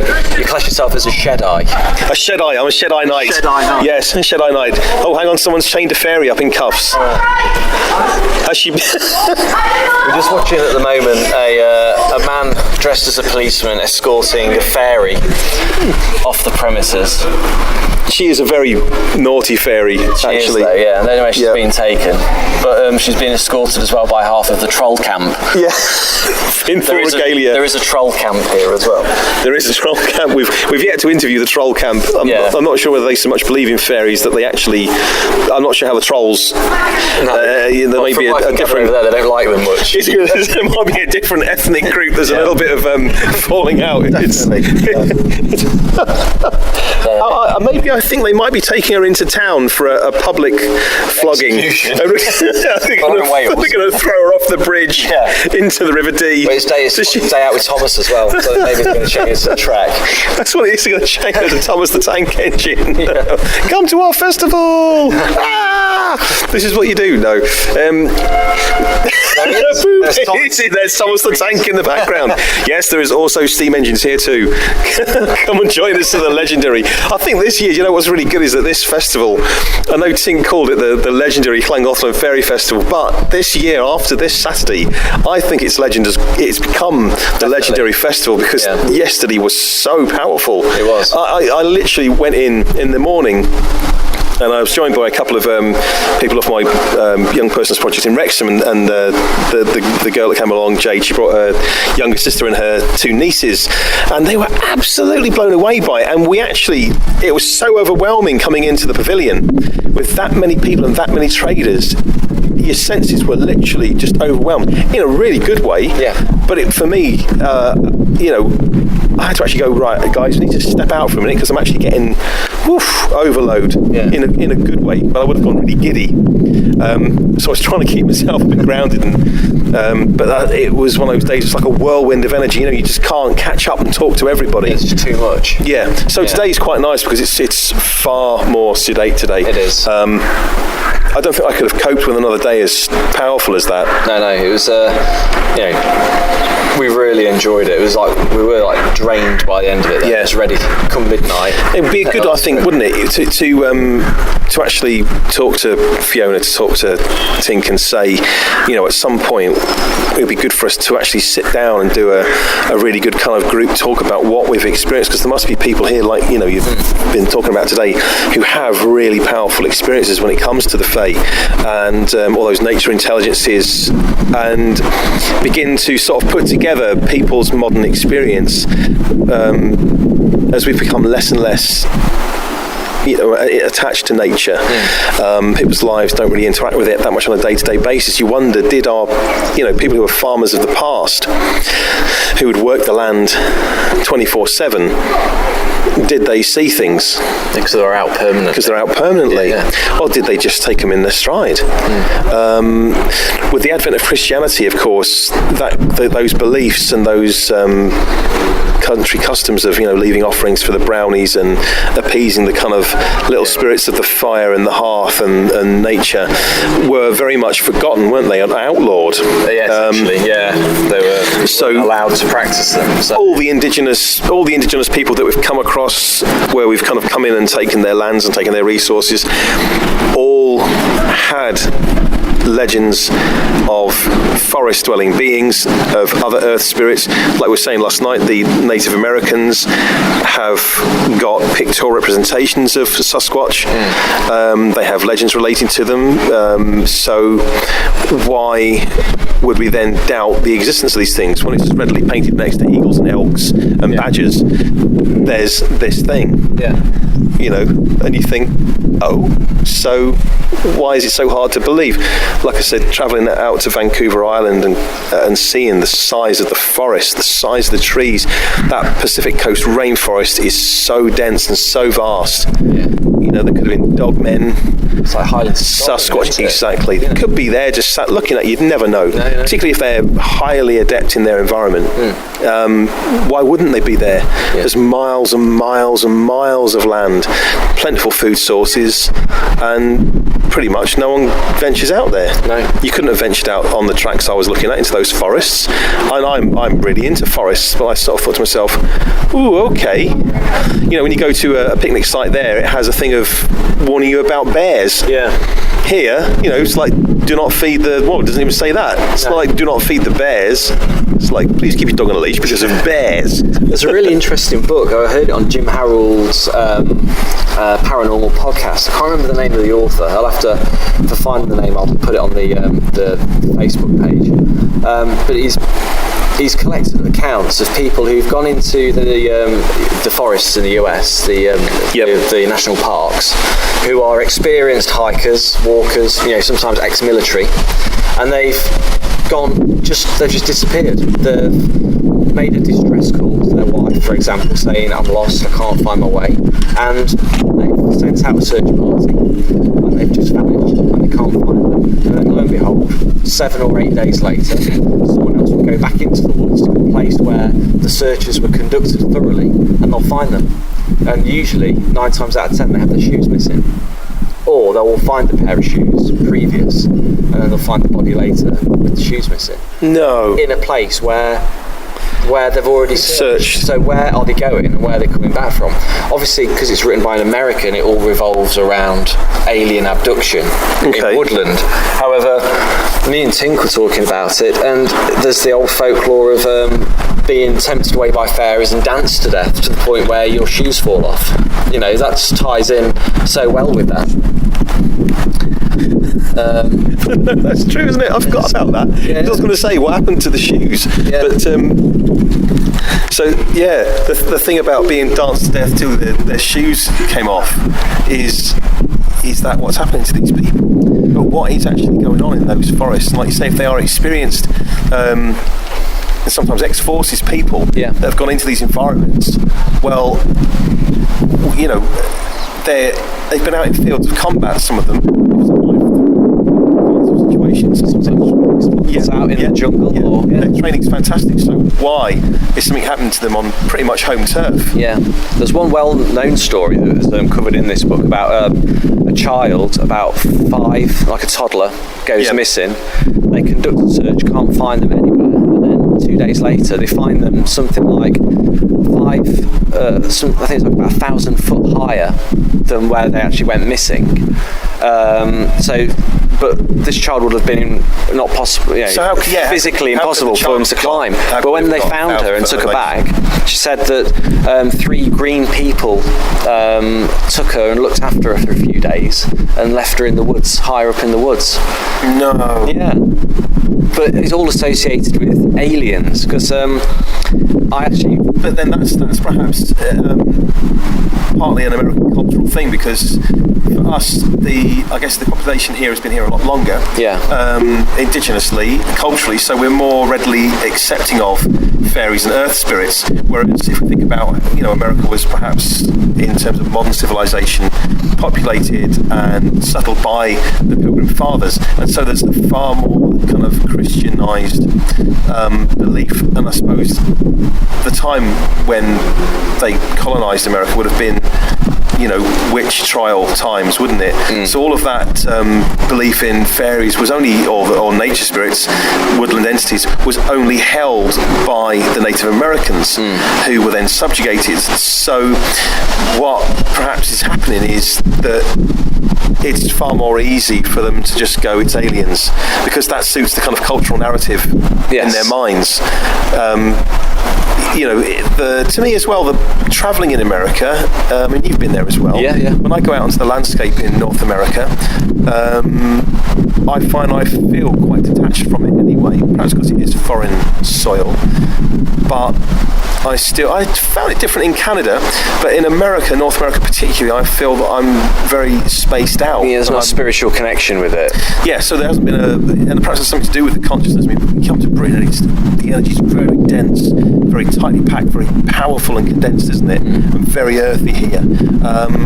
So I wonder if people that come here feel a kind of earthing of their energies, whereas we go out there and feel more spaced out. I'm on holiday. Yeah, I'm on holiday because I'm not connected to the earth so much. Yeah, couldn't it? That it is that it's. I've had far more interdimensional experiences in the US. I've had far more ET-based, otherworldly stuff than I have in the UK. Yeah. Met far more and worked with far more people who've been experiencing that.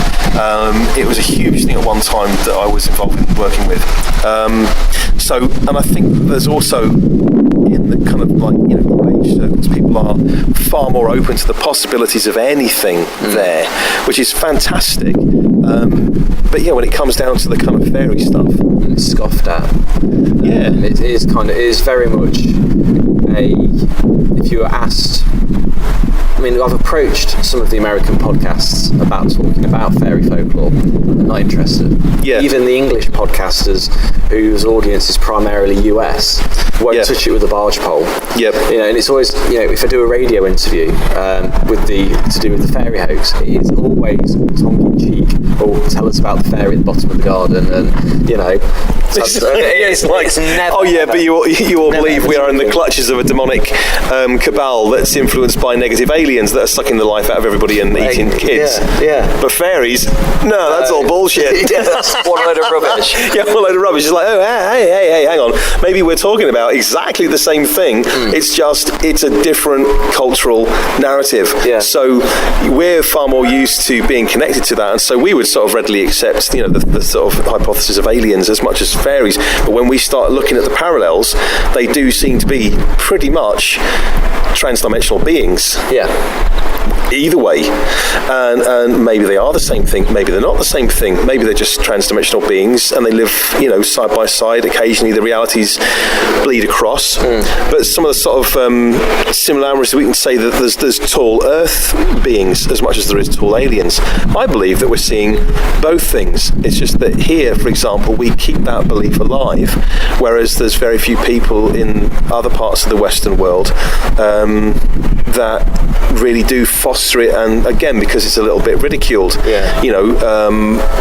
but then perhaps people would far more readily go to Comic-Con and dress up as, somebody from Star Wars or their favourite comic, and they utterly believe in that. Yeah. But if they dressed up like a fairy, they'd be laughed at. Whereas if you come here, if you don't dress up like a fairy when you come here, you stand out. If you dressed up like an alien or a superhero, you'd be like, cool costume, but why? Yeah.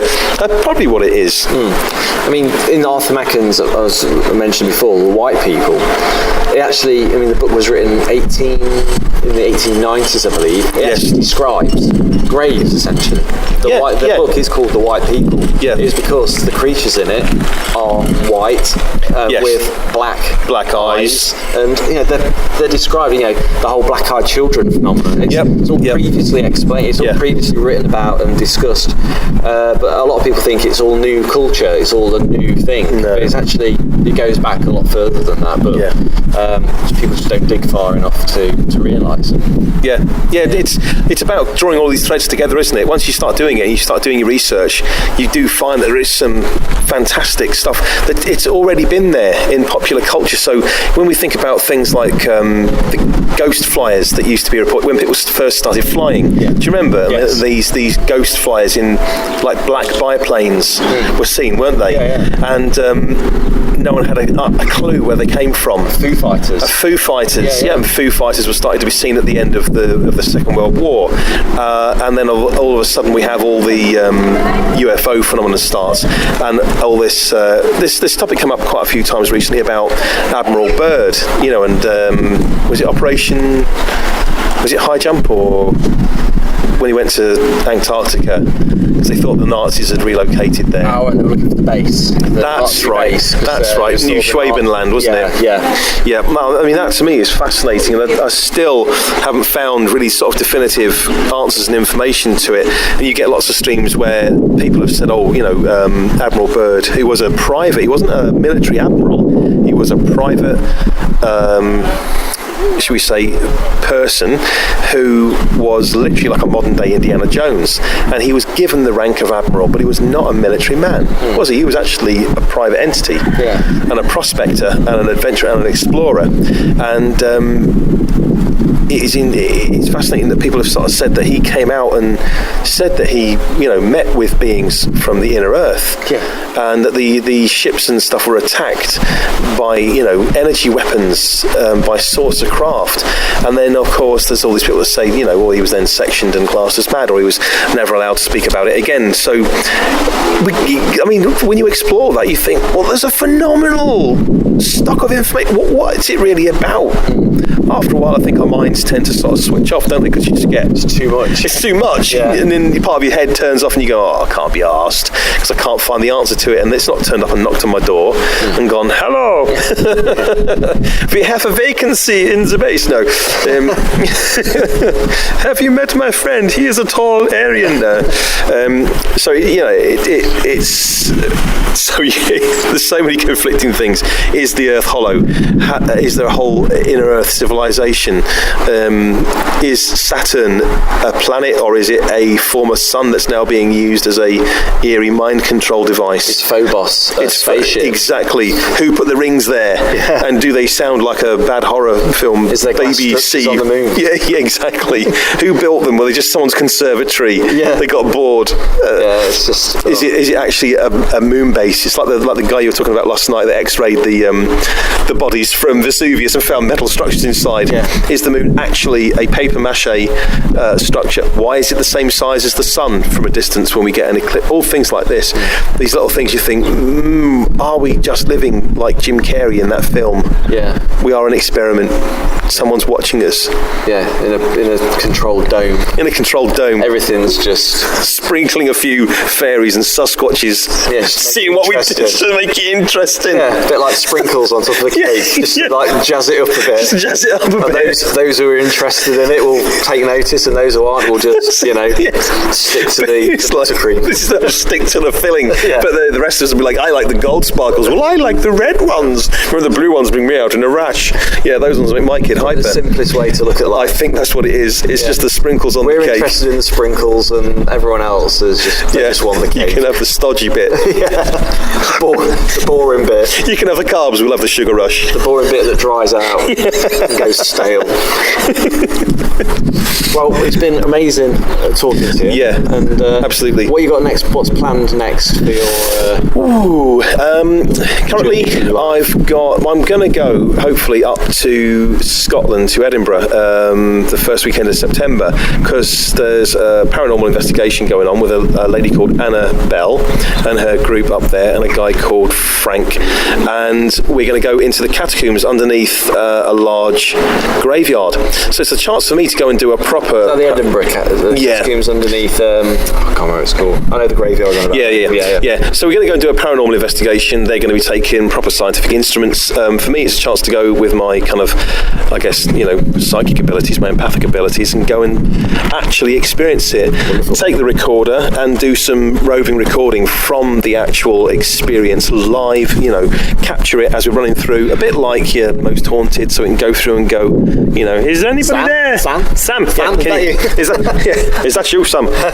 No, he's not saying nothing. There's no one here, mate. Hopefully we'll not have too many Derek Acora moments, because you might hear me swearing, cussing, as it were.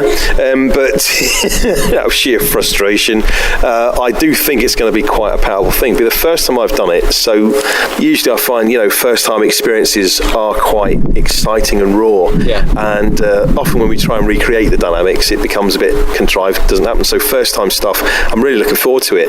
And the chance to get in there and just wait and see what kind of phenomena manifests and feel it. It'll be fascinating to begin to prove more of this kind of bridge. I'd like to do some sound recordings. I'd like to take some of the reverse speech technology stuff that we were talking about and get that, because people have actually heard electronic voice phenomena over reverse speech reversals. So if they can encode EVP in forwards recordings, and they can encode them in reverse recordings, then what is that? Where are they coming from? So that'll be a little bit of excitement. I think as well, it's just making sure that I'm out there in nature as much as possible now. Cool. And going back to some places and reforging some connections with those worlds. For me as well, there's always the case of trying to get the work out there to people and make it more widely known and appreciated. So, keep in touch with yourself and... Definitely. We'd love to have you on the show. We definitely got to do it. The Fortean Oracle. The Fortean Oracle, yeah. Like paint you green and you would like... Do I get to wear... I want to wear a turban or something with a big jewel in it, exactly. like an Indian mystic. I feel like Patrick Moore on the old Games Master. There you go. So you think the possibilities are endless. But we'd love to hear what you find up in Edinburgh. That'd be excellent. I've been up there myself and did the bog standard ghost walk. I was slightly drunk, so as usual, can't remember much. But a friend of mine sent me through a link for there's a series come out called the Montauk Files, which is a series that's now about the Montauk Project. Yes, and it kindled a lot of information, or rekindled it, because I had a lot of interaction with that in the early days. So I'll have a little bit of a stroll through that and bring up some interesting information next time we speak, because that's a fascinating area of research and frightening stuff. I think it's all interrelated to what's going on in the world currently, but we're supposed to be heading for an interesting September. I'm not sure if it's the end of the world or the beginning of the new one. So if or it might just be another thing where end on Tuesday, begins on Wednesday. The new world begins on Wednesday. Everyone go, all right, does it have chips? Will I still get the same TV programme? As long as I don't miss my game show, I'll be all right. Yeah, well, not in Wales, because there isn't any TV. There's no TV. You've got S4C. It's not quite the same. The Welsh TV channel used to be, when you live in rural Wales, it doesn't have the same programming as Channel 4, which used to have some cool stuff. You'd go on expecting to see a really cool programme, and all you'd get is a Welsh soap opera in Welsh. Yeah, which, Welsh Emmerdale. Yeah, and it was just like, I'm thwarted. So it led to a lot of depression in my life. hence you moved to Canada for 6 months. But it's been great having you on the show. Thank you, Dan. And, we'll have you on soon. Please do, yeah, always a pleasure. Thanks a lot. Thanks, mate. See you later. Bye. She's trying to make contact with Geronimo. She'd do better to light a fire, wouldn't she? Are you there, Geronimo? Are you there, I am here. Geronimo? Are you angry, Geronimo? You were a long time coming. I expect you went down the Gold Oak Road, could it? I am ready. Ooh, is there anybody there who wishes to contact anybody here? Yes. Is Mrs. Daddy with you. Yes, I'm here. He wishes to speak to you. Hello, Dotty! It's George, it is. He always called me Dotty. Hello, welcome back. And we like, as we say on the Mystic Menagerie, we discuss all different types of alternative arts, whether it's film, whether it's magic, whether it's music, or whether it's books. And we're going to be talking about some books today. We are. By an author who contacted yourself, isn't it, Dan? He did, yeah. He dropped me an email. Called S. Rob. S. Rob, yeah. Yeah, S. Rob his name is. And he's got a page on Amazon, and he's written a lot of books, and they're all to do with the occult. And it's a real mixed stuff he's got here. I mean, he's covered practically everything, isn't he? And they're quite, I mean, some of them, they're not expensive books to buy. And some of them are downloads, you can read them on your Kindle, and some of them are printed books. But, some of the titles, and like I say, there's one here called Tapping into the Power of Hell, Harnessing the Very Powers of Hell by Working with Devils and Demons. That's one of his books that he's got here. Forbidden Rites of Infernal Magic. Yeah, Revelation Magic, a prayer book of darkness and light working with the entities from the book of Revelation. So for those who, who are into the Christian side of things, you can maybe have a go at that one. Yeah, I mean, I'd never heard of S. Rob, so me neither. I just got I got an email saying, "Hi, I'm S. Rob. Would you like to stock your books on Lebanon Circle?" So I went to Amazon and looked through his and went on his website as well, which is werevantmedia.com, and had a look at the books. Even though I thought that the books aren't really sort of aimed at the magic community, magic as in performance magic, not magic as a magic with the K. I didn't really think it would be a good place to sell his books. I just think it would be a waste of time. There'd be a limited market for it, and bearing in mind people can just go on Amazon and buy it. But I said, you know what? Have you got any sort of titles you can send me just so I can have a look and have a look at your work? And so I was sent a book called Hell Portal Magic, which is described as creating a permanent or semi-permanent hell portal out of various openings in your home, such as cupboards, pantries and closets, which I thought itself sounded, okay, that sounds interesting. Yeah, definitely. I mean, I've never thought about creating a hell portal before, have you? It's not something that's crossed my mind or something that I've wanted to do. I mean, I've got 2 children under 5 years old, so every cupboard, pantry or closet is a hell portal because they'll have trashed it. And you open the cupboard and a 2-foot child will come screaming out at you and hitting you with like a Power Ranger sword or something. So in that sense of the word, I've got permanent hell portals in my home. But would I want to actually create one? I'm not sure. But, no, and you want a time bandit situation where one of your kids falls into hell portals, starts travelling through time. No, like you've pushed the bedroom wall and it slides. Exactly, yeah. You just don't know. I mean, the thing is with hell portals, there's not much literature on them. I mean, really, the only literature really we've got to go by is S. Rob's investigations and work on it. Which is very in depth and very concise. But the precautions regarding hell portals, you just don't know what you're going to get with them. It's something that I feel that before anybody listening to the show does create a hell portal or decides to create one, do as much research as you can because it's something that could be very dangerous. I feel. This arcane knowledge, if you wanted to investigate it, isn't going to break the bank. It'll cost you $1.99 to discover how to create a portal to hell in your own home. Not only that, you can create a portable one, can't you, Freddie? Yes, you can. You can carry it around with you. You can take it wherever you like. You can have it on the bus. You can take it to work with you. If you want to go in a friend's house and say, when I party, I've got to bring my hell portal with me. You can take it wherever you like. Don't forget the hell portal. Yeah, bring your hell portal around. We're having a party tonight, and it's good for having a Halloween party, so what you brought with you. I've got my hell portal here, and you can have it in a biscuit tin, or empty matchbox, anything like that. You can carry this hell portal around with you. So, it's quite useful in that way. And to have a portable one like that is good. Taking a little piece of hell around with you. It's like portal in my pocket. Yeah, just in your pocket. So what's that in your pocket? That's my hell portal. And you can unleash chaos, wherever you go. So if you were of the inclination where you wanted to cause a bit of chaos here, and you did want to unleash hell, you don't have to do it in your own home or prepare. You could prepare it at home and take it out with you. Do you know what I mean? It's like preparing your lunchbox, really, taking it out with you. But instead of filling it with sandwiches, you can put a hell portal inside there. No, like in a little Altoids tin, like the little mint tin. You could just create your hell portal and, bingo, away you go. Away you go. And it's basically full of all the incantations and rites that you need to do in order to create the portal to hell.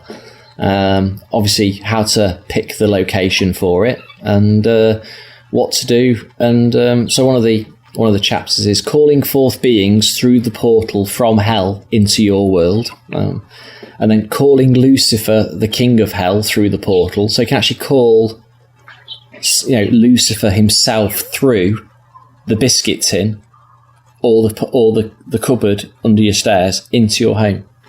It's amazing, isn't it? And then the fact it's so versatile. I mean, I haven't tried it myself, and neither of you, have you, Dan? I've not, but I don't really have any need for it, to be honest. I kind of get on with most people, and I'm not. I don't really think that badly of anyone in order to summon Satan himself through to do my dirty work for me. No, and I suppose the way you could do it, you could, if you're someone you didn't like, you could summon a hell portal or put it into a matchbox. You could go in a house or push it for the letterbox or hide it somewhere. Plant a hell portal, I mean, if anybody listening to the show does decide to buy S. Rob's books about hell, and you create your own hell portal, if you can let us know via Twitter or a Facebook page what happened and what your experience of having a hell portal was like, I'll be interested to know how practically, how when you've done it, what it's actually like and what happened for you. So if you do create this hell portal, let us know your experiences of the hell portal. Yeah. Some of the interesting stuff on the books, I mean, the one that's really interested me is one about how to kill ghosts or kill dead people a second time. Yeah, that's... It's a book called Kills in the Spirit World, Beyond Black Magic, How to Subject the Souls of the Dead to Unimaginable Eternal Torture and the Second Death. Jeez, the second death. So not only they died already, you can put them through it again and make them die a second time. Yeah. And it's and the other thing is very interesting because a lot of people I know this to show they do collect unusual objects and strange items. Like I myself collect shrunken heads and whatnot. There's one here: how to create haunted, enchanted items. You can make them, control them, use them, and sell them. So there's money to be made in the advice that Rob gives as well. There is, and he's got another book: How to Make Money from the Occult, which is essentially what we do, but I don't think we do it in the same way as what he does it. No, I mean, it's very full on what he's doing here. There's a book, Unlocking the Gates of Hell, Voodoo Doll Magic, the many easy ways to make your own voodoo dolls and powerful spells to perform with them. And there's a book about the evil eye. I mean, how to wish bad things on enemies, the evil eye and beyond. So all these, he's covered he's a very prolific author. And there's about 50 books here, and one how to make pacts with the devil. You name it, Rob's covered it. It's even for those of you, magicians out there who like playing around with playing cards, there's one where it's called deck divination, which is using playing cards, and also you've got crystal ball divination. He's covered every single base. How to make contact with alien beings is another book. So I think there's 80 books in total. I'm slightly confused because obviously there's all these books on how to essentially wish the worst upon anybody by summoning Asmodeus or Satan through a portal in order to kill them. Yet on the other hand, he's written a book called Druid God of Light and Healing, an inner peace through Hindu mysticism. It's got its yin and yang and order because there's a dark side and there's the light side. The balance. The one book title, it doesn't describe the book that much, but there's one, the title alone is a very good title. It's the Yellow Pages Directory of Hell. Okay. That to me, and I suppose that's probably got all the phone numbers, all the contact details, all the different demons and elementals you want to contact there. I'd actually want to read that. That could be quite an interesting one, the Yellow Pages of Hell. It's something to keep handy. It's a reference book in case you need it. You just flick through. You know what I mean? If you decide, I want more money today. A bit of cash. Who can provide that? You look through, find the demon. You got their phone number or their email address. Ask them, and away you go. There's everything though. I mean, it's a very prolific chap. He's also a writer of fiction as well. He's got a book called Dave on Earth, which is basically it's penned as a book of comedy sci-fi short stories about Dave, who is a 423 stone flabby but incredibly fit advanced alien, with his friend Bob, who is a transvestite grey alien, and Mad Malk, who's the world's most powerful mage, and they try and save the world time and time again. So that's £2.14. It's fantastic. It's bargain, isn't it? It is. For less than a pint of beer, you can literally find out how to summon demons and, well, pretty much do whatever you want. He's covered, as you say, he's got his yin and yang sorted. He's covered every angle. Definitely. And the thing is, it's like this. I know the summer's coming to an end, but if you're planning your holiday, you want something to read, you could take your Kindle away with you or whatever. you just go and have a look on Rob's page on Amazon, and I'm sure there's a few interesting things there that you can take to the beach with you. And have a good old read, So if you think, I'll sit on the beach, I can learn how to make a hell portal or summon demons, or I don't like ghosts, I'll make sure they die a second time. You can do that, or you want to commune with aliens. It's all there. Yeah, it's all there. He sent me a hard copy of Voodoo Zombie Sorcery, which is basically a guide on how to capture astral zombies, which are essentially ghosts who are zombified, who are like walking around in a zombie state but are ghosts, and how to command them in the form of a zombie army. Fantastic. To attack people and do your bidding as a whole zombie army. But in order to do that, you need 8 bottles and a pad of paper, which I didn't have, so I haven't started that one yet. But I might give it a go. But looking at the Yellow Page Directory of Hell, there's one review on Amazon. It says it's a good review. It's 4 out of 5 stars. Okay. By Peter P. Palumbo. And it says, the spirits covered are not exactly the same as those in the Lesser Key. That's the Lesser Key of Solomon she was referring to. But they are more relevant to modern readers. There is something very old about these spirits. I would think they go back 2,000 years or more to one of the Elysian rites of the Greeks, to Hades or Pluto. So there's a lot of positive reviews for his work, so the people that have bought it do hold it in high esteem. Well, the way I see it is, if you wrote 2 books and nobody bought them, you wouldn't write anymore, would you? No, of course you wouldn't. He's got about 80 books. So he's doing something right here. He's obviously good at what he does. He's knowledgeable. People like what he does. So he's continuing to work in that field, and more and more stuff's coming out. He's quite mysterious, though. He's a very mysterious chap. Yeah, I've never heard of him. Videos. I mean, how long have you and I been involved in the world of the occult? A long time. Nearly all our lives. So we're talking nearly 80 years combined, maybe.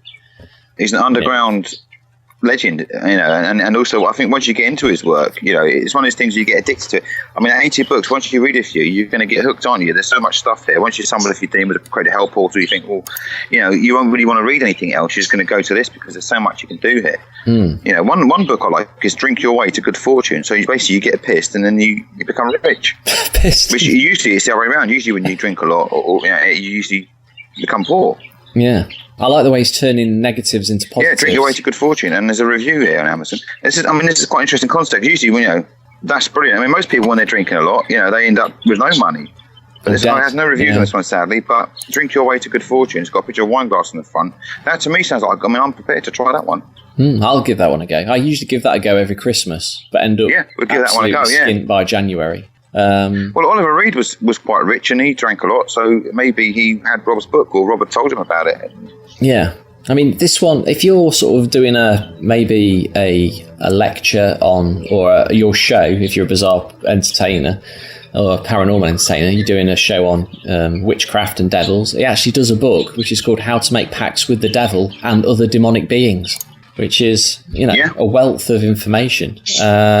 Improve your life the unfair way, it says, with the power of devils at your command. But you kind of think... That's what you want to do, And also, like I say, he's got books about inner peace.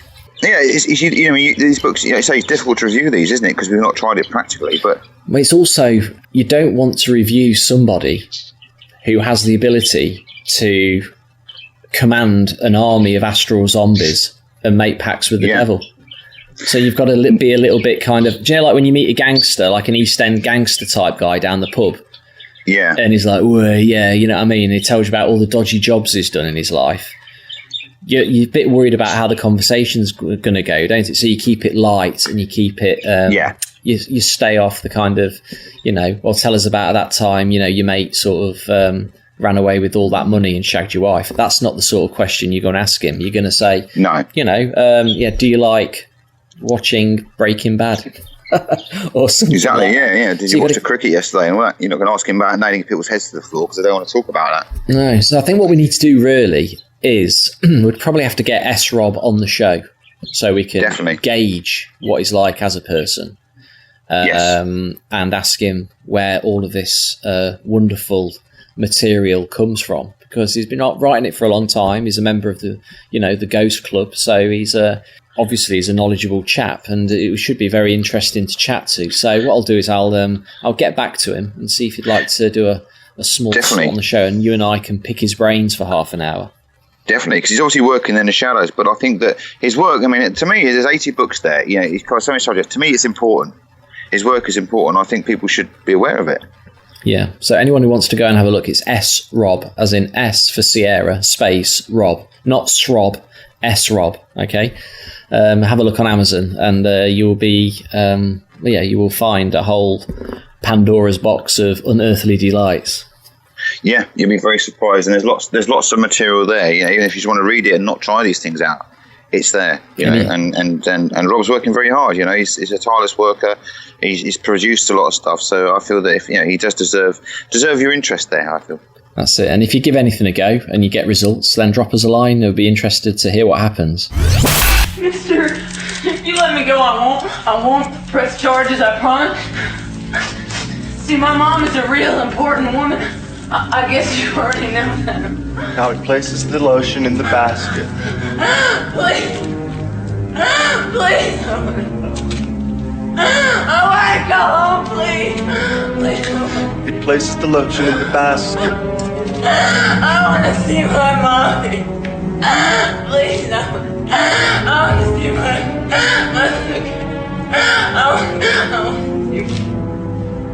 Put the fucking lotion in the basket! Hello and welcome back. And now I suppose this is a Paranormal Corner, really, isn't it? It is in a way. Yeah, in a way. It's a different Paranormal Corner to usual, because usually we feature quite chilling story. Do you know what I mean? Usually have quite a chilling story in a Paranormal Corner. We feature something quite unusual. But we've got something here which is not as scary as you'd expect it to be. No, but it is on an actual paranormal website, which I find very interesting. Yeah, and we'll ask you, we'll talk about what we think of this story. And this is a ghost story, a allegedly true ghost story. Mm-hmm. And I've actually called it probably the worst ghost story I've ever heard. So bad that I had to sort of make Freddie aware of it. Definitely, and it's a brilliant one. And obviously, when you have ghost stories and someone says it, sometimes you try to work out what it could be. Maybe it's a trick of the light. Maybe there's something causing this. And we've got our own theory as to what behind this story. We have, but I originally heard it on another podcast, on the paranormal about all creepy stories. The guy who actually read this story out, and me and my son were listening to it in the car, and I just turned around to him and I couldn't believe what I was hearing. I was thinking, what is this? How can this be a ghost story? But it's as I say, it was in about.com, about entertainment, in the paranormal phenomena the paranormal phenomena section, and it's called Evil in a Diner Restroom. Ooh. Okay. Do you want me to? I'd say in the UK it'd be something like a little chef, wouldn't it? It would be a little chef, yeah. So if you're a UK listener, imagine you're a little chef when you hear this story. Okay. This story may sound unbelievable, but I promise you that is 100% true. It did not actually happen to me, but rather my friend, who was only a few feet away from me. This occurred in a truck stop diner somewhere in Mississippi in May 1988.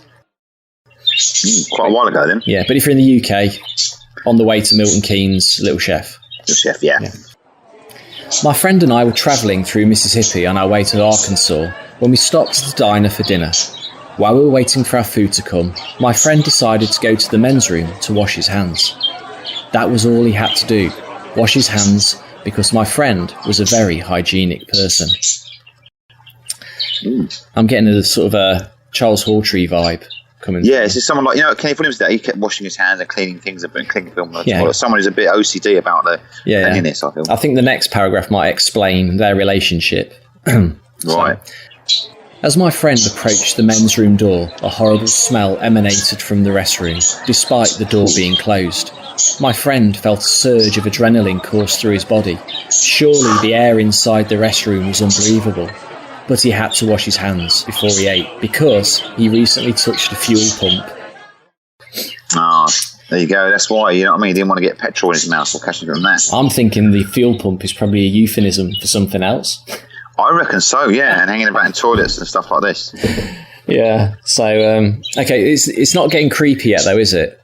No, not really. No, he's got dirty hands, he's gone to the bogs, There's a smell in there. And basically, the toilet, what male toilet doesn't stink? Okay, but it might start getting a bit weird now. So let's carry on and see what happens. This is the guy thinking now. So he's thinking, perhaps I can hold my breath long enough to wash my hands, he reasoned in his mind. He pushed open the door, and what he next saw and heard caused him to panic. Beneath the walls of a stall, my friend saw a pair of feet moving downwards, as if to brace the floor. He then heard a gigantic groan, a groan that could be likened to that of a lost soul being cast into a lake of fire. The groan was immediately followed by an equally loud body noise and subsequent plop of water. How weird. So he's gone into the bog. There's actually a man inside the toilet having a dump, but being very vocal about it. Yeah, he's groaning and the sound. I mean, obviously, sometimes if he had IBS, then he might make a sound that sounds like he's been cast to a lake of fire, wouldn't he? Yeah, it could just be had a curry the night before, or just be constipated. He could have gained his revenge, couldn't he? He could. And so there he goes on. My friend was not breathing at this moment, but he could feel the danger all around him. There was no way for him to draw breath, yet he needed to wash his hands on this one single visit to the restroom of evil. Oh, so you've got to do something. You know there's danger around you, but you've got to do it. Yeah, but he's holding his breath. You know, you don't breathe in the stench of the man having a dump in the toilet. And it's the danger as well of being in a public toilet, isn't it? I mean, before I've been in public toilets, particularly when I was a young child going there, and there'd be a strange man hanging around, you'd feel the sense of danger, wouldn't you? You would, yeah, you would. But as a young child, but not as a grown man who's just going to go and wash his hands because he's, got fuel or fuel, quote unquote, on his hands. Yeah. Man fuel, yeah. Man fuel all over him. So anyway. As quick as he could, he moved to the sink and turned on the water. Just then, another loud groan came from the stall, followed by a body noise and plop of water. My friend... What's a body noise? I think a body noise is a fart. I think he's being polite. Oh, right. It's written by an American, so they don't say fart, do they? So it'll be a body noise. So yeah, basically farts, and then there's like the plop of the water. Ooh. So... my friend washed his hands as quickly as he could, but despite how frightening this encounter was, the experience became even worse. Right, so here we go. We've got to. How could it get worse? I don't know. It's going to get really frightening now. The ghost has got to appear pretty soon because there's only 4 paragraphs left. Yes. So there's been no ghost yet, by the way, has there? We're waiting for this finale. Washing his hands, man having a dump in the toilet. He's obviously going to see something in the mirror, isn't he? Like in the horror film? Yeah, definitely. Or something's going to appear in front of him, or something's going to grab him. Okay. Yeah. So let's see what happens. My friend quickly realised that the faucet, that's a tap if you're English, the tap knobs were covered with a greasy substance that appeared to be lard. Ooh. Personally, I suspect that it was ectoplasm, but there's no way to prove that now. My friend struggled to get the grease off his hands as quickly as he could. He felt the life draining from his body and desperately needed oxygen. So what's happened is someone has pressed the soap dispenser, as you do, put soap on the hands, and then realised they've not actually turned the taps on yet and turned the taps on, thus leaving soap on the taps. Yeah, so basically. It wasn't lard or ectoplasm, it was soap. It was soap, definitely. Yeah. So another groan came from the stall. My friend quickly looked, and those feet were once again braced to the floor. Then came the body noise. Then came the plop. Naturally, my friend felt now he was in hell. Only a moment before passing out, he was able to make it out of the horrible place and finally inhale. So he managed to wash his hands, basically, without breathing. Without breathing. That's amazing. In those moments of panic, you have to do. He's like a real hero. Under that amount of pressure, to still be able to manage to wash your hands, it takes a lot. It's amazing. Yeah, it must have in the SBS, you taught how to hold your breath for over a minute. It must have PX Special Forces or something, I think. This bloke should be in the SS if he can handle that. Oh yeah, definitely. So, but basically, he comes back now to his friend. He sat down at the dinner table. He told me what he'd just gone through. I felt like I had just dodged a bullet. We were far from home, and we had no idea who to report this to. Many years have passed now, and we're both still haunted by the memory of this event. To this day, my friend is afraid to wash his hands in a strange bathroom. To this day, I am so grateful that I chose not to wash my hands on that fateful night. For you see, I too am a very hygienic person, and I too normally wash my hands before I eat.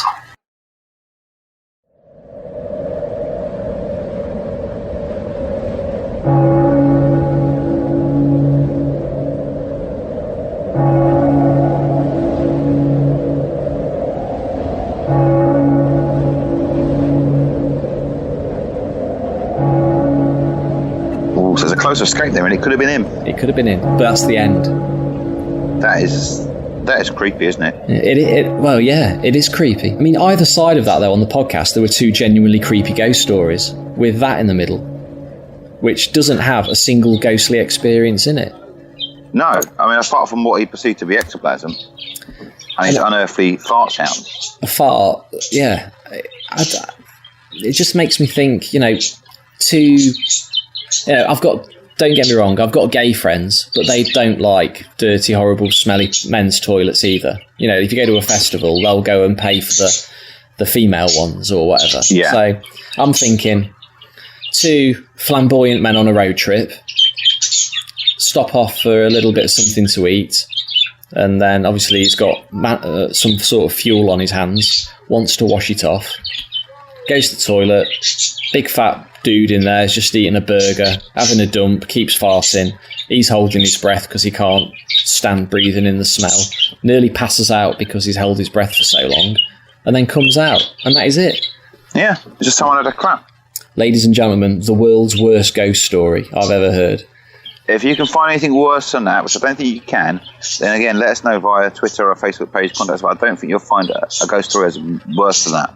If you want to listen to the original version, it's on the Mysteries Abound podcast, and it's narrated by an Australian chap he's got better sort of dulcet tones than me, and he's actually sort of put a bit of music in the background as well, but he didn't put any sound effects of body noises and plops. So I think we did a better job at that. Yes, I feel we did. Yeah, I mean that's just. I don't think we ever find anything like that again. That's quite an amazing story, really, isn't it? It is. It is pretty amazing, but pretty amazingly bad, I think. Yeah. And the previous story to that, if we got on there, was a hat man in the woods, which is a genuinely creepy story about a man wearing a fedora in the woods, which is a shadow man, which is okay, fair enough. That's a creepy story. And then the story after the restroom, evil in a restroom diner, is actually Niagara Falls and the weird energy, which obviously might be crap as well. However, at least it's got something a little bit sort of eerie about it. Yeah. So there's nothing eerie about that at all. No. It's basically something we've all been through. We've all been in a toilet when some dirty bastard's having a dump and it's been too smelly. Yeah. Oh yeah, definitely. I spent 8 years in the Navy with dirty, horrible men doing horrible dumps in toilets, but I can't say it was a paranormal experience. No, there's definitely not a paranormal. I don't know if Derek O'Connor would cover that. Yeah, I don't think he would do. I mean, you could go around lots of toilets, investigating them. Yeah, maybe that's what maybe that's what George Michael was doing. Maybe he's a paranormal investigator. I think that's that. You could get away with that. Yeah, drilling holes in walls for to put maybe like a heat probe through or something. You could drill a hole through the toilet door to spy on ghosts. Yeah, and then do some automatic writing on the toilet wall with a felt tip pen, which usually spells out a telephone number. Phone number, yeah. And all time and place to be there. Yeah, spooky. Maybe this is the new hotspot. Maybe you should do your next seance. Have you got a local public men's toilet? Yeah, I'll have a look and see if there's one available and do one there at night. It's free as well. Ghosts come in. Yeah, it's free, and I'm sure you'll get quite a few visitors. And I'm sure there'd be a lot of ectoplasm about as well. Yeah, there would. Yeah, I'd take gloves if I were you. Definitely, yeah. And a box of tissues. Cool. Maybe some sort of, ghost protection, I feel. Yeah, I think it's been so creepy. I'm gonna have to just go and have a stiff drink. So yeah, I'm gonna have nightmares about that. You know what I mean? I think I'm gonna have to go to the toilet before I go out now to make sure I don't have to use any public conveniences. I don't think I can handle that. No. I think what we'll do is we'll take a short break and we'll come back in a moment. I say. Yes, sir. Before you go on, can I get off? Charles Hawtrey, dear boy, or Count Dracula. Lovely. Can I have the next dance? Yes, indeed you can. Right, The Quaker Wars. Nice round of applause, Mr. Charles, a Dracula. Hawtrey, lovely, right. Now Dracula's gone. Look at this bit of film. Hello and welcome back to the Mystic Menagerie podcast, and we've come to the end of another fun-packed, weird and wonderful show, so we hope you've enjoyed it. Yeah, it's been quite a mammoth show, a big bundle of stuff here. Thanks for listening as always, and thanks again to our Patreon backers, and if you're not one, you should be one. So we'll be back next month with more delights and paranormal excitement and all kinds of oddities here in Mystic Menagerie. You will not know what to expect, so we'll be providing more and more surprises along the way. So we hope you enjoy the show, and see you next month. Yeah, take care. Bye.